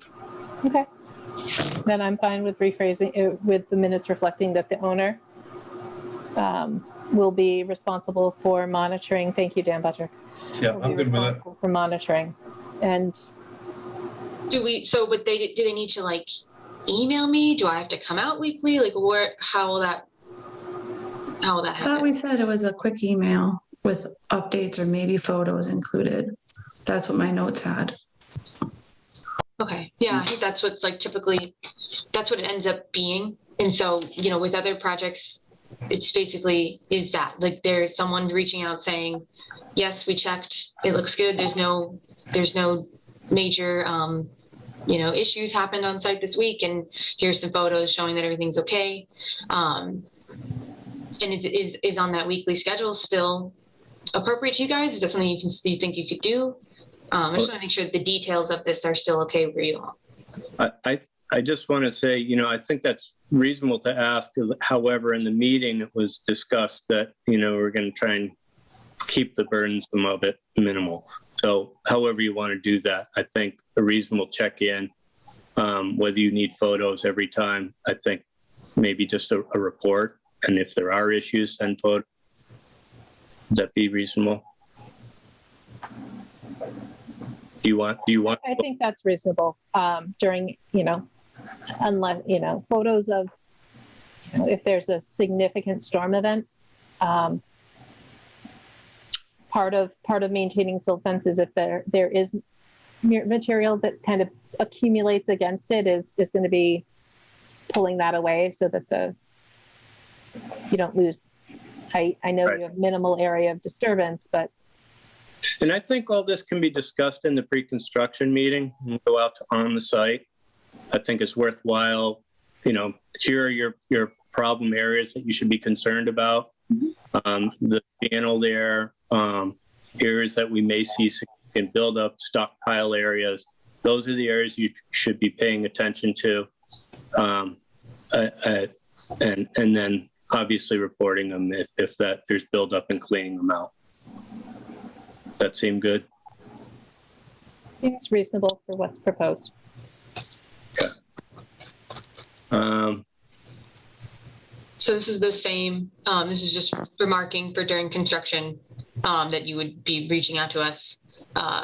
It's putting it in the during construction section. This is talking about nominating that person who would be doing that and what they'd be doing. And this is saying, like, kind of reiterating that as a during construction requirement. Sure. You know, I think, I'm guessing Bill will be the nominating guy to check it. And then he can be reporting to you on how that's holding up during the process and informing you when you need to come out for more major events, you know, as in, okay. Yeah. Yep. That makes sense. Okay. To me, I mean, I can't make, if it makes sense to the commission, then it makes sense to me. Okay. Is that agreeable to everybody moving forward? I see a lot of head nodding. Can we get some verbal? I'm fine with it. Thank you. Okay. Number 37, the reason I struck that out, no discharge of water allowed directly into areas subject to jurisdiction. We're going to be doing dewatering. He's going to have to discharge some water in those areas. He has to treat prior to discharge. Right. He can't discharge silt-laden water. Right. No, we have specific areas delineated for dewatering, but they are in the buffer zone. Mm-hmm. And they're very close. But they're protected by the silt fence, and erosion control barrier. I'm not comfortable striking. Let's see. Well, I guess how do we get say areas subject to protection or wetland resource areas as opposed to subject to jurisdiction? Because wetland resource areas are the actual wetlands as opposed to areas subject to jurisdiction, which include the buffer zone. Well, yeah, that's exactly what. So we could change that phrasing. Instead of an area subject to jurisdiction, we could say wetland resource areas. That's what it should say. I agree. Okay, so is everyone okay with us modifying that? Cassie, you good? Great. All right. Subsequent to seeding, disturbed areas will be covered with erosion control blanket or netting or other. That's it.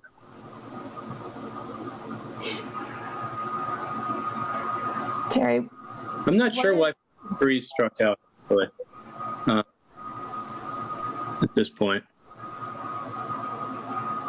what kind of, what's the steepest slope you're going to have on site? Just in the stream crossing, there's a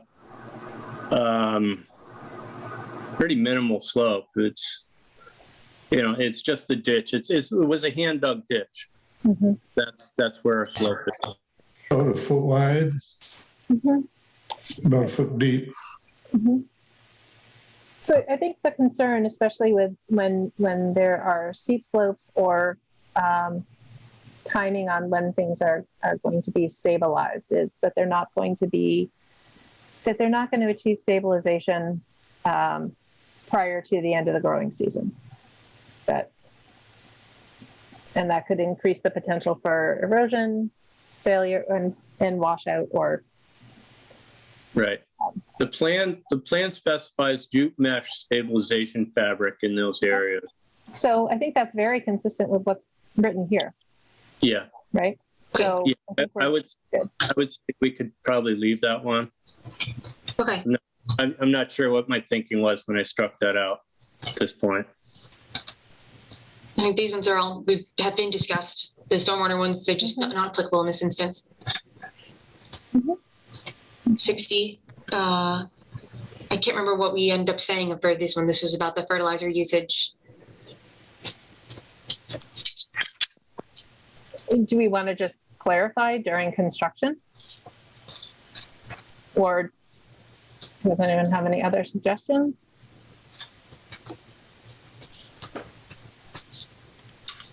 I'm not sure if it matters.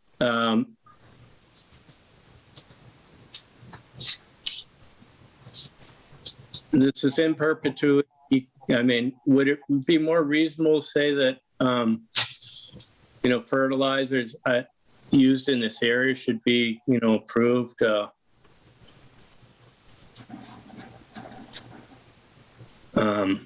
Organic fertilizers and so on. I guess is a thing. So I think that's why I had struck that out. Is he not allowed to use fertilizers for his lawn at all? Or are there fertilizers he can use? So I think the perpetual condition clarifies use of organic materials or. Okay. Yeah, my thought that with condition 60 in particular being in the during construction section, the point was that someone could potentially try to use fertilizers or pesticides on the lawn area to try to achieve stability faster. Get that? Is that maybe that's a misunderstanding, but we don't want people to do that just during construction to try to get the seed to take hold faster, and that's why it's there in that section. And then in the in perpetuity section, it's just to be like, let us know if you're going to use organic fertilizers. Let's see. It's better here. Yeah, I am not an expert on seed mixes, but a lot of them come with tackifier and fertilizer in them. And I don't know. I don't know what to say to that.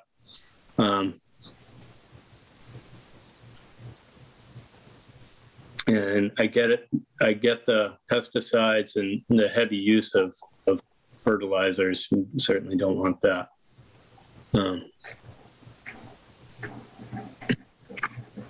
So basically, you just want clearer language? Well, yeah, I mean, obviously, it's a little at odds because you do want them to get it stabilized as quickly as possible, and fertilizers can be helpful that way. But you certainly don't want, fertilizer that are going to impact the wetland. So I guess what is acceptable, if anything? Can we just say organic, like we said before? Is that reasonable? Well, or how do folks feel about a slow release? That works also. Okay. Okay, should that be worded? Do I need to be more specific in the wording of the condition? Do we need to say that it just needs to be a general slow release, or I guess this is for the minutes. So however you guys want to say it now is how it's going to be.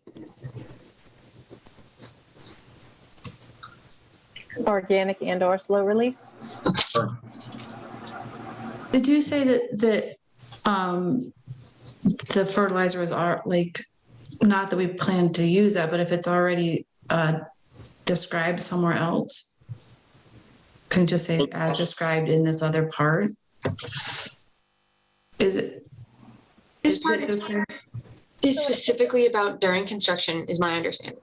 Yeah, so the concern is that, in general, the concern is that in order to kind of give the seed a boost to get it to grow more quickly and revegetate the area faster, that what's used at that stage may not be the same as what gets used long term once the home is occupied and this is being maintained as someone's yard.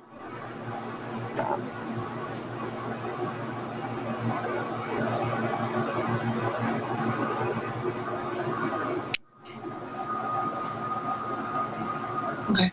So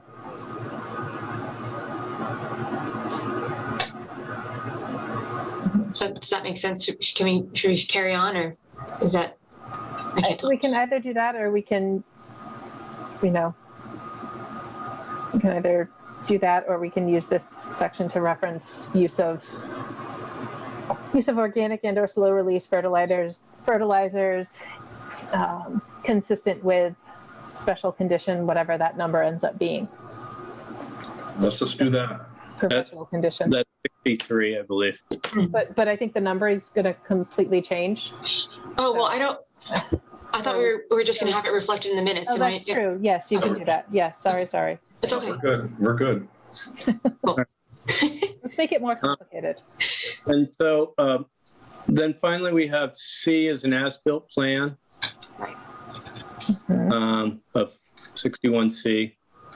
So we will provide an as-built plan certifying the general, well, not certifying, but saying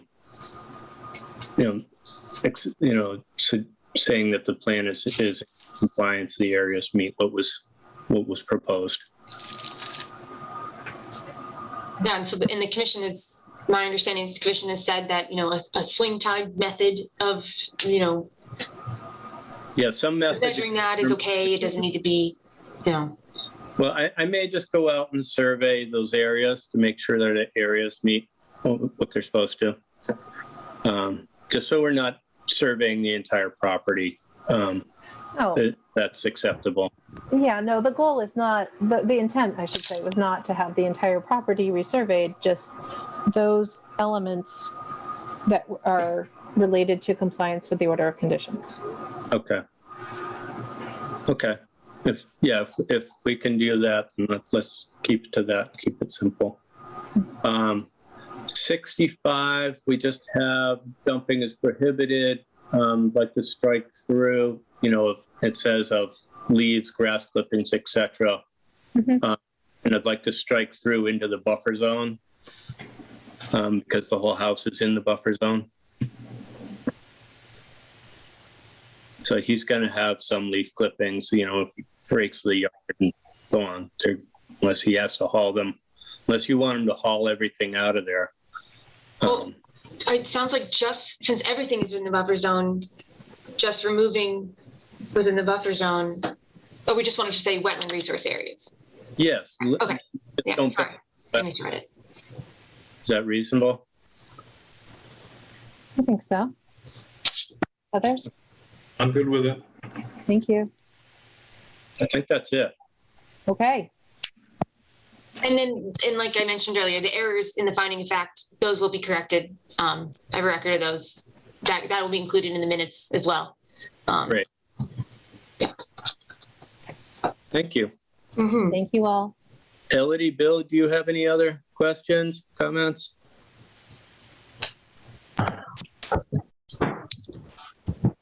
When will I be receiving something that I can bring to the registry of deeds and move forward? So it sounds like you would want to include the minutes. Am I correct, Terry, in that recording? So that so those will need to be approved at the next meeting, which is July 12th. Once those are approved, then, or do they need to be approved first? It's just a little different than the last meeting. It was kind of like, yes, go ahead and just check in with us. And then the paperwork came that was a little different. And as you can imagine, 6 months ago. 6 months have gone by and it's quite delayed. And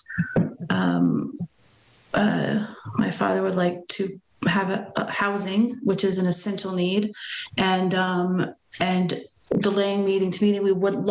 We very much wanted to comply, and we very much appreciate your time. However, we would also like to be able to move forward and start this project to provide housing.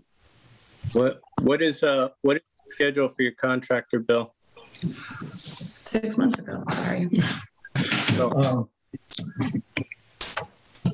Well, he's on hold right now, but he's ready to move on it. Does the recording of the meeting have any value to moving this quicker? I think the long and short of it is the advice from Mass DEP was that addressing this in the minutes was sufficient. I think maybe your concern is recording a document that is Does DEP just more mean, involved. does DEP mean that we just rewrite these attachments and then those become the version that's recorded, and then at some future point the minutes are documented with this discussion? My understanding from Mark Stinson is just attaching the minutes with the recording it at the registry is sufficient. Okay, so the physical written minutes, if that's what's going to be attached to this when it gets recorded, I have to generate those, and then typically they get approved before they're published to the public. So that would happen at the next meeting, and it's usually quite administrative. I think what Bill might be asking is, can he start moving forward with scheduling, getting the silt fence in place, scheduling a pre-construction meeting prior to recording the conditions? It's a decision for the commission. I think I don't have a problem with that if it's limited to site prep, getting the silt fence installed, getting the contractor lined up, because we've got I don't know your contractor, I don't know their schedule. There's a holiday in between. In my world, that always slows things down. But the commission does have a meeting scheduled on the 12th. I think the meeting minutes would be available. If we approve them, if the commission approves the meeting minutes that night, Cassie, theoretically, there's nothing that says you can't email them out at the end of that meeting and have them sent or, printed to be picked up the next morning, because it's a Tuesday. So Yep. And then that could be, that would be it. But if you were able to, I don't know how others feel, but if no one else objects, I have no concerns with the installation of silt fence. I'm okay with that. Most of the things that we're talking about amending are things that happen a little bit further down the line anyways. Yeah, so the question is just, are you comfortable with them, getting started and doing all the other pre-construction requirements? Typically, one of the pre-construction requirements is proof of the recording of the order. And so I guess the question is, are you willing to waive that in this instance? I'm willing to accept a slight delay in that so that they aren't further delayed in their work.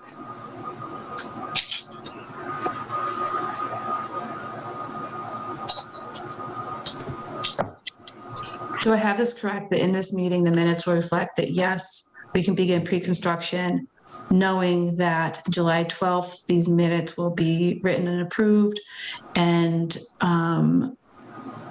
that the project at 108 Oliver can begin in the pre-construction, and we can arrange and schedule that pre-construction meeting, and all of those pieces can begin knowing that on the 12th, these meeting minutes will be typed and approved and printed.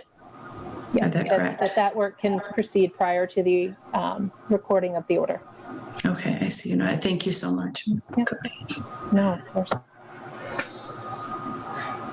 Okay. Anything else? I think we're good. Okay. Thank you all very much for your time. Yep. Thank you. Thank you. All right. Evening. Good luck. We appreciate your time. Thank you. Yeah, just reach out to me when you're ready to do the pre-construction meeting. If you have any questions about the requirements, please let me know. But yeah, I'm just waiting whenever you're ready to set up the meeting. Just let me know. All righty. We'll do that. Thank you. Thank you. Thank you. Thank you all. Moving on, are there any other compliance updates to discuss this evening? No, I have none. All right. General business meeting minutes. Lots of meeting minutes. So is it April 24th or April 26th? Should be 26. I apologize. Okay, that's fine. The meeting minutes are correct. So in that regard. So I was absent. Commissioner Busa was absent. But Commissioners Buttrick, Whittemore, Ryan, and August were present for this meeting. Is there a motion? Motion to approve the minutes from April 26th. Second. All those in favor, roll call vote. August? Aye. Buttrick? Aye. Ryan? Aye. Whittemore? Aye. Commissioners Busa and Teffer are absent with notice, or absent. Motion carries. All right, May 10th, meeting minutes of May 10th, 2021. Is there a motion? Move to approve the May 10th, 2021 minutes. I'll second. Okay, all those in favor, roll call vote. August? Aye. Buttrick? Aye. Ryan? Aye. Whittemore? Aye. Commissioners Busa and Teffer are absent. Motion carries. All right. Where are we? Sorry. May Didn't have them 24th. all open. May 24th. Is there a motion? I just want to see who's. All right. Commissioner Whittemore was absent for this hearing.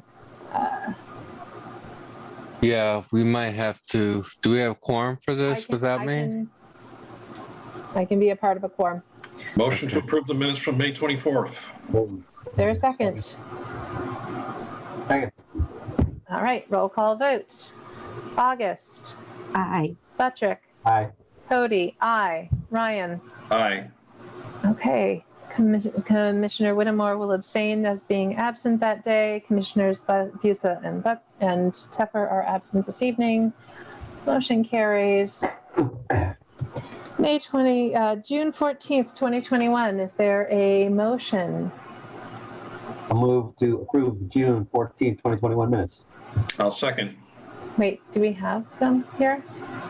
Cassie, were those provided in a separate email? Yes. Yes. Today. Yes, they were. Sorry, okay. All the roll call vote. August. Aye. Patrick, Ryan, Aye. Whittemore, Aye. Commissioners Busa and Teffer are absent. Motion carries. We are all caught up on meeting minutes. Nice. Wow. Okay. Kind of ironic. Next topic. We'll keep it brief. Meeting procedures. Cassie, did you? So I was thinking about it, and I didn't know if maybe you had anything particular ideas that you had, Melissa. But So one of the things I was thinking, when we added that note to the agenda saying that presentations and speaking times may also be limited at the discretion of the chair, and I didn't know if that meant having like a time limit, the set one that you want me to let you guys know when we reach it. So it's one of those things because obviously there have been some pretty lengthy sessions, and I don't want this to turn into one of them with this discussion, ironically. So one of the things I like about our style of agenda is that it allows us to keep things moving and be flexible and accommodating. And I think our desire to be flexible and accommodating and to give adequate voice and discussion is that we tend to drag things on. And so I think maybe it would be good if we considered like a 15-minute presentation limit, with consideration for more complex projects. But I think most of our projects can be adequately presented within that time period. And then, that's something maybe, Cassie, that we can both include on the agenda and also on, application somewhere on the city's website so that people are informed and prepared. I can do a better job of informing people that we will limit public comments to up to 5 minutes per person.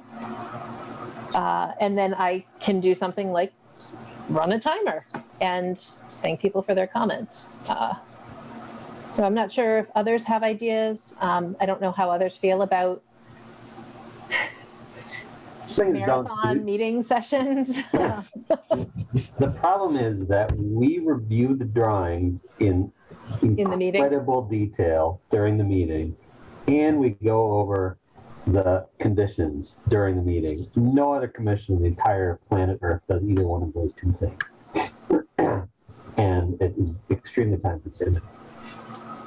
I mean, and having just come off of that, thinking of my own personal history where I had a dredging project and one of my conditions was no swimming pools to be constructed on this site. It's like, okay, it's already pond. Why would I be building a swimming pool in there? Whatever, I'll just record it. Anyways, these are my conditions, right? So you're saying we should not be reviewing the conditions to such degree in here? So I'm not saying that other towns do it right, but I am saying what I am used to is an agent will send me the draft conditions outside of the public meeting and say, these are the conditions that I'm thinking about that I'm going to bring to the meeting or whatever, In advance. In advance. And I see. The commissioners don't care, so they don't really talk about this. So to add on to that, there are commissions that will close the public hearing and then discuss the conditions. And once the hearing is closed, there's no more public input and discussion. It's the commission's decision what conditions apply, how they're phrased. Including from the applicant, right? Absolutely, yeah. I've had to sit through meetings where you bite your tongue because it doesn't apply, but the hearing is closed. I've also had commissions hold hearings open specifically against their normal procedures so that there can be discussion. It depends on the project and the commission. So that happened to me at Beckett last summer, actually. The commission, they made the motion and they made it wrong. And I was like, may I? And they were like, no. Nope. And I was like, Yeah, and then after they voted, I was like, may I say that you just moved to do something that was totally not what we were asking for, but they administratively reopened it and re-motioned for me, so but they didn't have to do that. They could have maybe do a certificate of compliance and a new notice of intent. So I think, go ahead, Cassie. Well, I was just thinking what you were saying about, because I think I got a little worried about the conditions because of basically what we just talked about with 108 Oliver. They were surprised by the conditions. So I was like, I think in meetings going forward, I've been like, are these the conditions? These are the ones, these are right, everybody? But you're saying maybe I should be doing that with the applicant prior to the hearing. So I think what you can do is you can say, this is the draft that I will provide to the commission for their review. And they will discuss these are our standard conditions, something like that. Okay. And then if there are other special conditions that we've discussed, but really until we've approved a project, it's a little presumptuous to discuss special conditions because there's no permit to condition. That was kind of, that was my concern, was that my draft is usually informed by the discussion. And I think, we identify things, and I think we try to be careful about how we present it, where we comment, we note things that we would want to consider if the commission approves the project. And I think we can, it can be framed as, if the commission motions to approve the project, these are the conditions they will discuss. Yeah. Also, with regard to Oliver, when did they get that, and why is this just coming up as an issue now? They got it. Let's see. It was issued. We can tell based off the expiration date. The expiration date is January 5th, 2024. So it was in January. Why is this just coming up now? Well, because I told them when they told me that Terry called me, to say, they had issues with the conditions. I was like, you'll need to provide me a list of the conditions that you have an issue with. So that took until now, and now their project is delayed because. Okay. I think there may have been confusion. He needed to reach out to Mark to see how he wanted to proceed. I don't know. So. All right. I wanted to make sure that the commission was not in a position of delaying the delivery or the issuance of the signed order, the final order, and we weren't. So I'm glad that's not the case. Thank you. Yeah. Well, I think I'm pretty sure I issued it within the 21-day window, is my understanding. Okay. All right. So I guess I don't have anything else to add. I think I will, Cassie, if everyone agrees or has any other suggestions.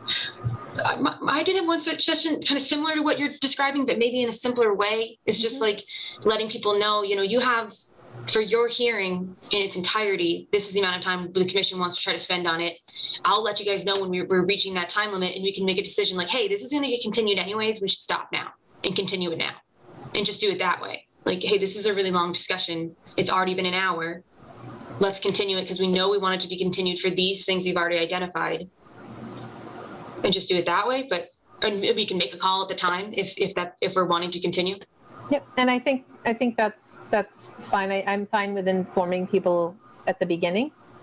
I think that's a good way to do it. Manage expectations, both our own and everyone else's. I think it might also be helpful, and I know I'm not the best at this these days, but if anyone has questions from their preliminary review of materials, then I think if we can individually, not copying anyone else, send them to Cassie. Cassie can consolidate them and send them to the applicant without attributing them to anyone, because it is the commission. And that may help better inform the direction of a presentation. Yeah, I can. Are you guys wanting to be receiving the documents earlier than I have been? Like I've been sending them the Thursday before the meeting. Is that enough time to review, or do you want them earlier? What'd you say? If it's not enough time for me. Okay. If we can do that within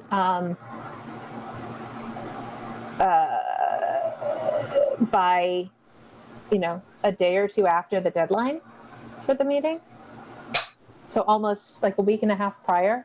Mm-hmm. That at least a week would be better for me. I think more time is better for me. Okay. Not convinced, but one of the problems I have is that I just have a really hard time figuring out what to focus on in like what's new, what's old.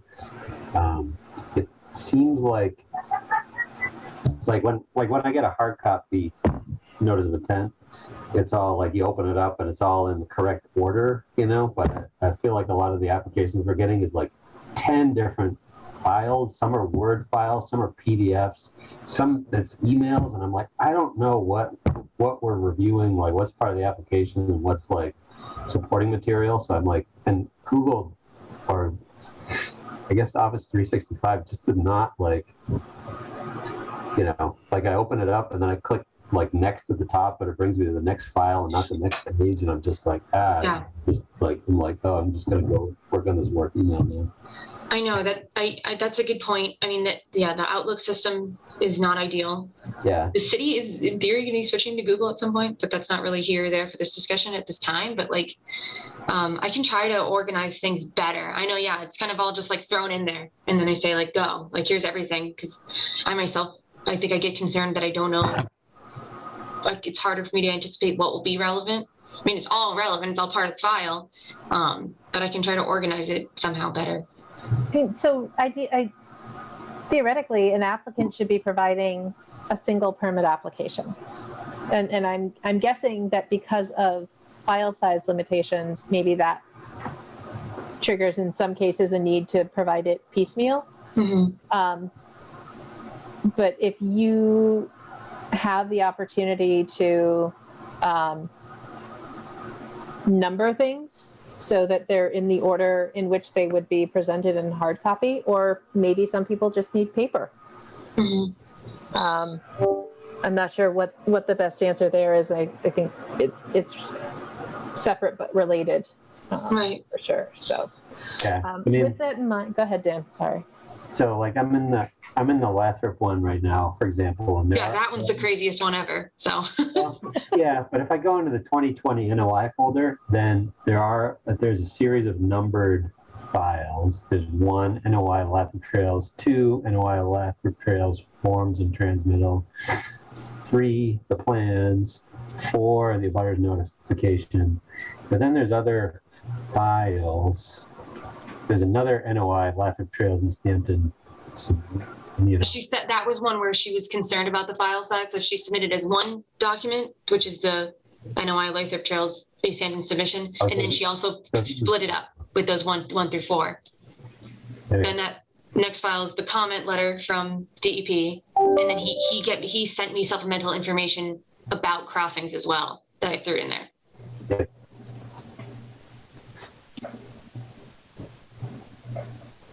I get it.